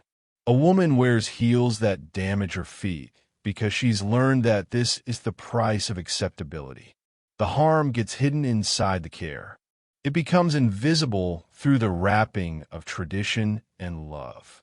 And that's maybe more dangerous than obvious harm, because it's harder to recognize, harder to refuse, harder to change.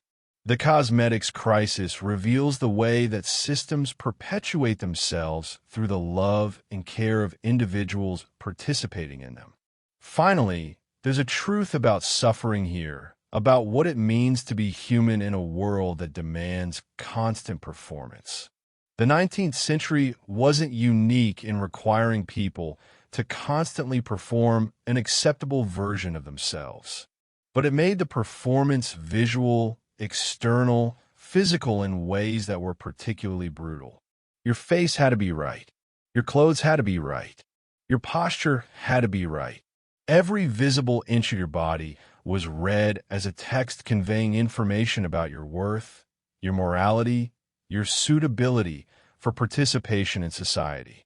And for women especially, but increasingly for men too, this constant scrutiny, this constant demand for acceptable appearance, created a kind of suffering that went beyond just the poisoning. It was the suffering of being constantly judged, of having to view yourself through the judging eyes of others, of never being able to just be, to exist without performance. The cosmetics were a way of managing that suffering. By controlling your appearance, by making it acceptable, you could reduce the suffering of judgment, reduce the anxiety of being found wanting. But the cosmetics themselves created suffering. The tremors, the headaches, the slow poisoning. So you're trading one kind of suffering for another kind of suffering, both of them painful, both of them real. And maybe that's the deepest human truth this reveals. We don't live in a world without suffering. The question isn't whether we suffer, but what kind of suffering we choose, what we're willing to endure, what we're willing to sacrifice. The Victorians chose visible suffering for beauty over invisible suffering from exclusion and judgment. We make different versions of that same choice every single day. Different products, different poisons, different promises of transformation, but the same fundamental choice. We're willing to suffer if the suffering buys us visibility, acceptability, belonging. And systems that understand this, that understand how deeply humans need to belong, how much we're willing to sacrifice for visibility, how we rationalize almost any harm in service of that need. Those systems will always find ways to exploit that need. The cosmetics industry understood this. The fashion industry understands this. The beauty industry understands this. They sell us the tools for transformation, the promise of becoming acceptable, the possibility of belonging. And we buy them, knowing and not knowing that the price is our health, our time, our money, our peace of mind. We rationalize it. We tell ourselves it's empowerment, self-care, self-expression. We tell ourselves we're choosing freely. And we are in a way. We are choosing. But we're choosing within constraints we didn't create, within systems designed to exploit our deepest needs, within worlds that have coded certain appearances as acceptable and others as worthy of exclusion. The Victorians weren't foolish for poisoning themselves for beauty. They were human, and we're not smarter for using different poisons for the same old need to belong. We're just using updated marketing language to hide the same old human truth. We will suffer almost anything to be visible and acceptable. That's the big human truth that the cosmetics crisis reveals. And it should haunt you if you're awake enough to let it. But maybe it's time to let it go, to let your attention drift, to begin the descent towards sleep. The facts are becoming less important now. The arguments are settling. Let your mind release the effort of understanding.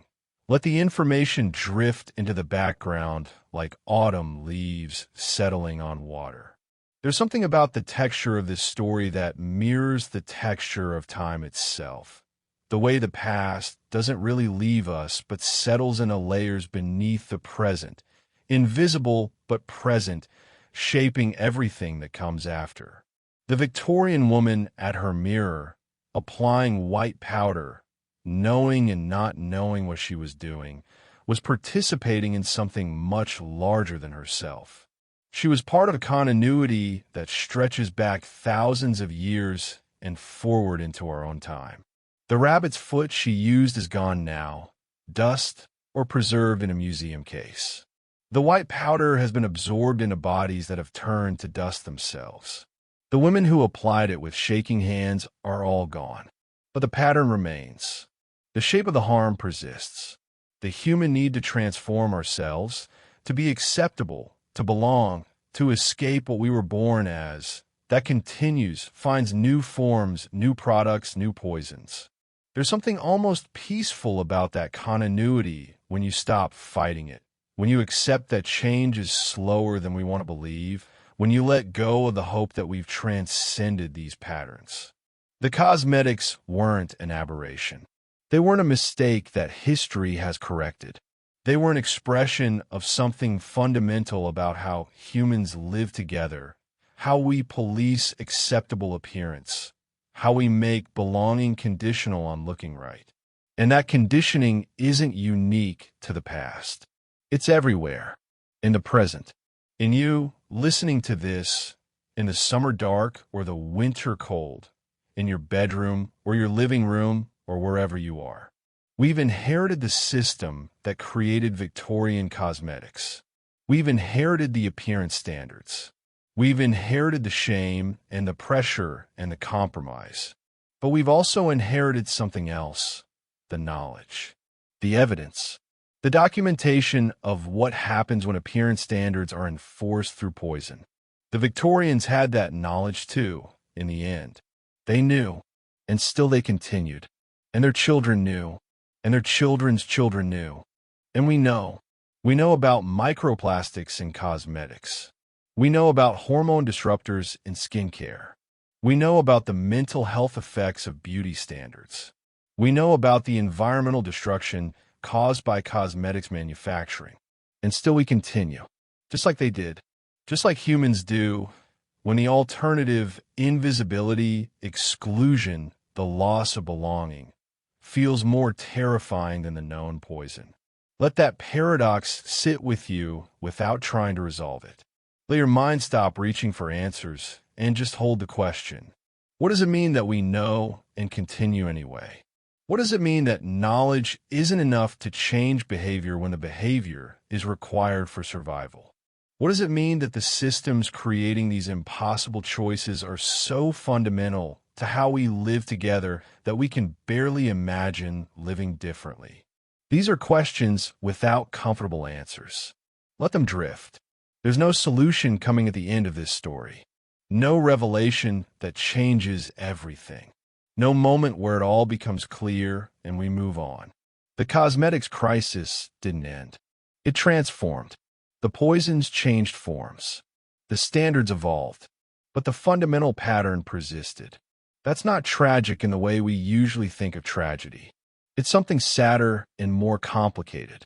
It's the texture of how humans actually live, stumbling forward, repeating patterns, knowing better, and doing the same thing anyway, harming ourselves and each other in the service of the smallest, most impossible needs.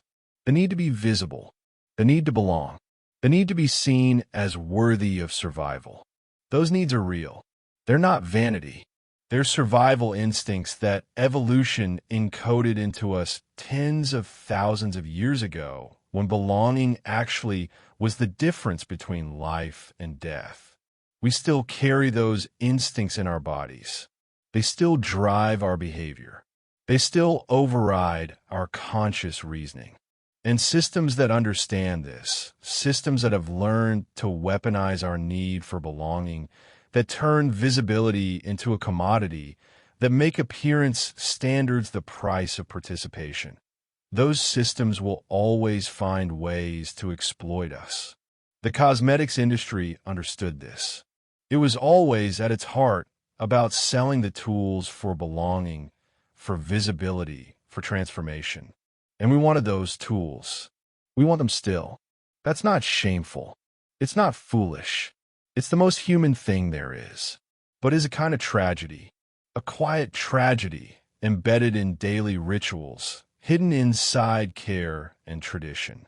The tragedy of creatures who want so badly to belong that they're willing to poison themselves to prove they're worthy of belonging. And the tragedy of systems that depend on that willingness, that exploit that need, that will never let us stop poisoning ourselves because our poisoning is their profit. Let your breathing slow. Let your thoughts become heavier, more difficult to hold. The story doesn't resolve. The patterns don't break. The systems don't reform themselves. There's only continuity. There's only the slow accumulation of knowledge that doesn't change behavior. There's only the inherited pattern, passed from generation to generation, taking new forms but maintaining its fundamental shape. A mother teaching her daughter how to apply makeup, how to be visible, how to be acceptable, just like her mother taught her, just like all the mothers before, not knowing and knowing that she's passing on both love and harm, both survival knowledge and poisoning, both the tools for belonging and the price of belonging. The pattern continues. The women continue. The poison continues. But maybe there's something almost gentle about accepting that continuity, about releasing the struggle against patterns that are larger than any individual can fight. Maybe there's peace in understanding that you're not foolish for participating in these systems. You're not vain for wanting to belong. You're not stupid for poisoning yourself for visibility. You're human. And humans are creatures that will always pay almost any price for belonging, for visibility, for the sense of being worthy of survival. That's not something to be ashamed of. It's something to be sad about, to be gentle with, to accept as the texture of what it means to be alive in systems larger than ourselves. Let the sadness settle over you like a blanket. Let it be heavy and warm. There's nothing to fix. There's nothing to solve. There's only the recognition that this is what it means to be human, to live in these patterns, to inherit these poisons, to pass them on while loving deeply, while trying to help, while participating in systems we didn't create. The Victorian woman at her mirror is you. You are her. She is us. We're all applying our poisons, our cosmetics, our performances of acceptability. We're all shaking slightly from the accumulation of small toxins. We're all carrying the knowledge that doesn't change our behavior. And that's okay. That's just what it is to be human. Let your eyes close now. Let your body be heavy. The story is winding down. The facts are settling. The argument is complete. There's only the pattern now, repeating, carrying forward, embedding itself deeper into the texture of how we live. And there's peace in that, if you let there be. We return now to the place where we began, but you're a different person arriving there.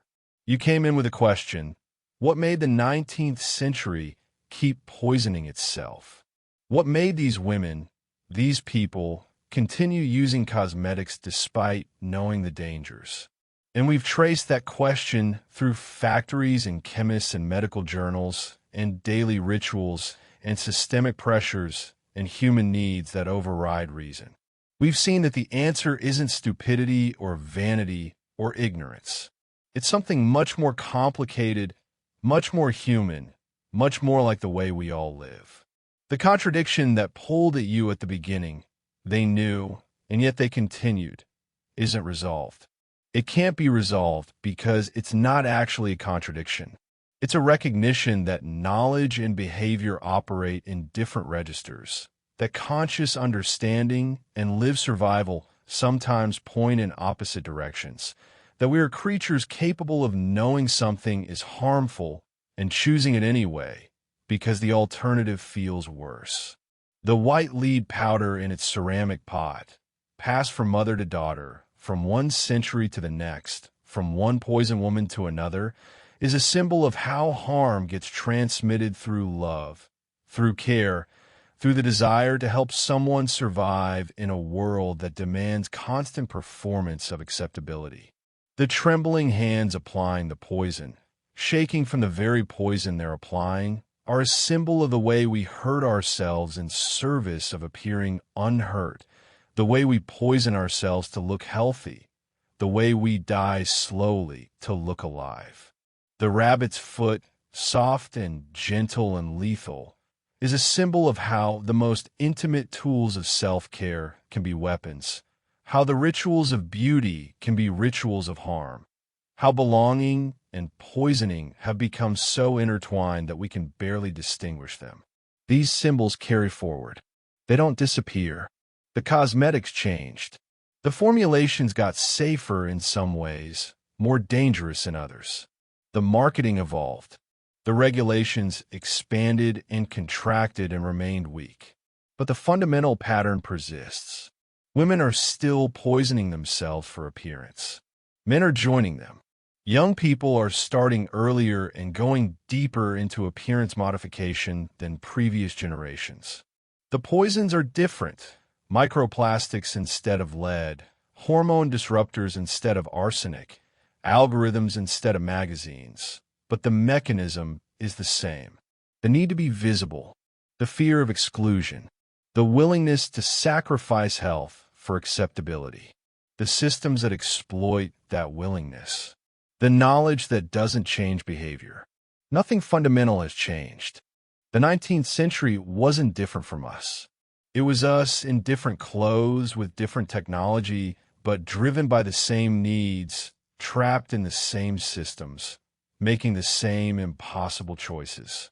And we're them, in new forms, continuing the pattern, passing the poison forward, pretending we've progressed beyond these old harms while engaging in essentially identical ones. That realization should humble you. It should make you gentle with the Victorians because they're not historical aberrations. They're mirrors. And it should make you curious about what mirrors you're creating for the future, what patterns you're embedding, what poisons you're normalizing, what harms you are justifying in the language of choice and empowerment and self-care. But maybe it's not time for judgment or change. Maybe it's just time for acceptance, for understanding, for the kind of compassion that comes from seeing yourself in the past, in the people you thought you were judging, in the systems you thought you were above. The Victorian woman applies her white powder in the dark, trembling, afraid, hoping this will be enough to make her acceptable, to make her visible, to make her worthy of survival.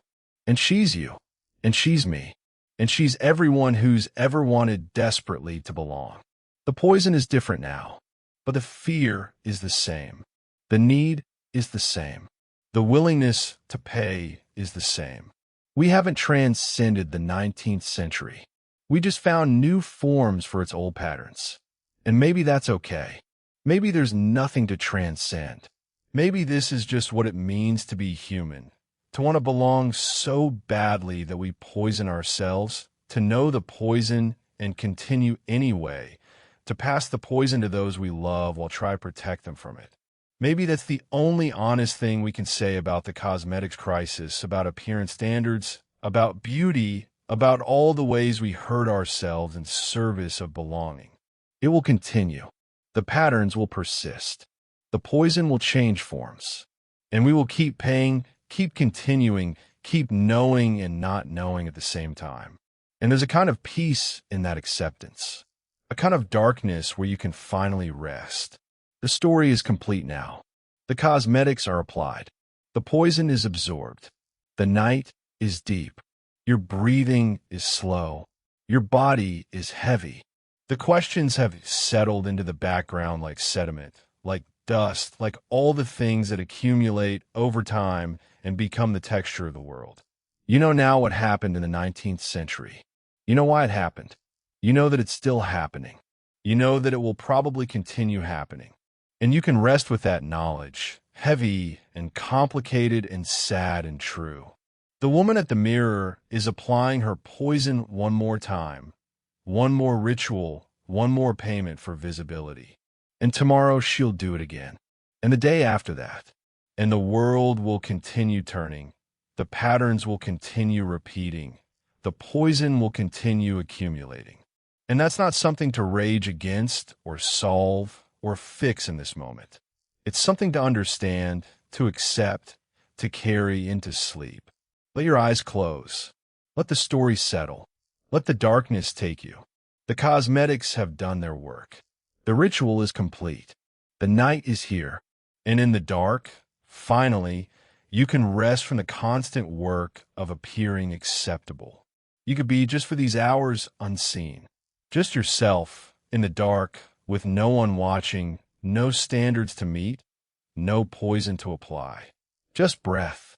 Just the slow descent into sleep, where the patterns don't reach, where the poisons don't touch, where you can be entirely yourself. And tomorrow you'll wake and apply the cosmetics again, or not, or in different ways, carrying the knowledge forward, participating in the systems, making the choices, poisoning yourself a little bit more in the service of visibility. But tonight you can rest. Let the story go. Let your mind release its grip on the questions. Let the knowledge settle into your bones, deep enough that you don't have to think about it anymore, that it can work on you silently, that it can shape how you see the world without requiring conscious effort. The cosmetics crisis is over. It never ended. It's continuing right now, in different forms, with different poisons, in the daily rituals of millions of people trying desperately to be visible, to be acceptable, to belong. But that's not your problem to solve tonight. Tonight, you can rest. Let the darkness take you. Let sleep come. Let the pattern continue without your participation, just for these hours. Tomorrow there will be choices to make again. Tomorrow there will be poisons to consider. Tomorrow there will be the daily calculation of visibility versus health, belonging versus authenticity, acceptability versus truth. But tonight you can let it all go. Close your eyes. Feel the weight of your body. Breathe slowly, deeply, without performance. This is the night closure. This is where we return to the beginning and recognize that nothing has changed and everything has been understood, and there's nothing left to do except rest. Sleep now. Sleep knowing what you know. Sleep carrying the pattern forward in your dreams. Sleep as the inheritor of the poison and the hope, the victim and the participant, the person trapped in systems and the person perpetuating systems. Sleep is human. That's all we ever are, finally. Just human. Trying to belong. Willing to pay almost anything. Knowing and not knowing. Continuing and continuing. And tonight, finally, peacefully, you can rest with that truth. The story is complete. The night is yours. Sleep.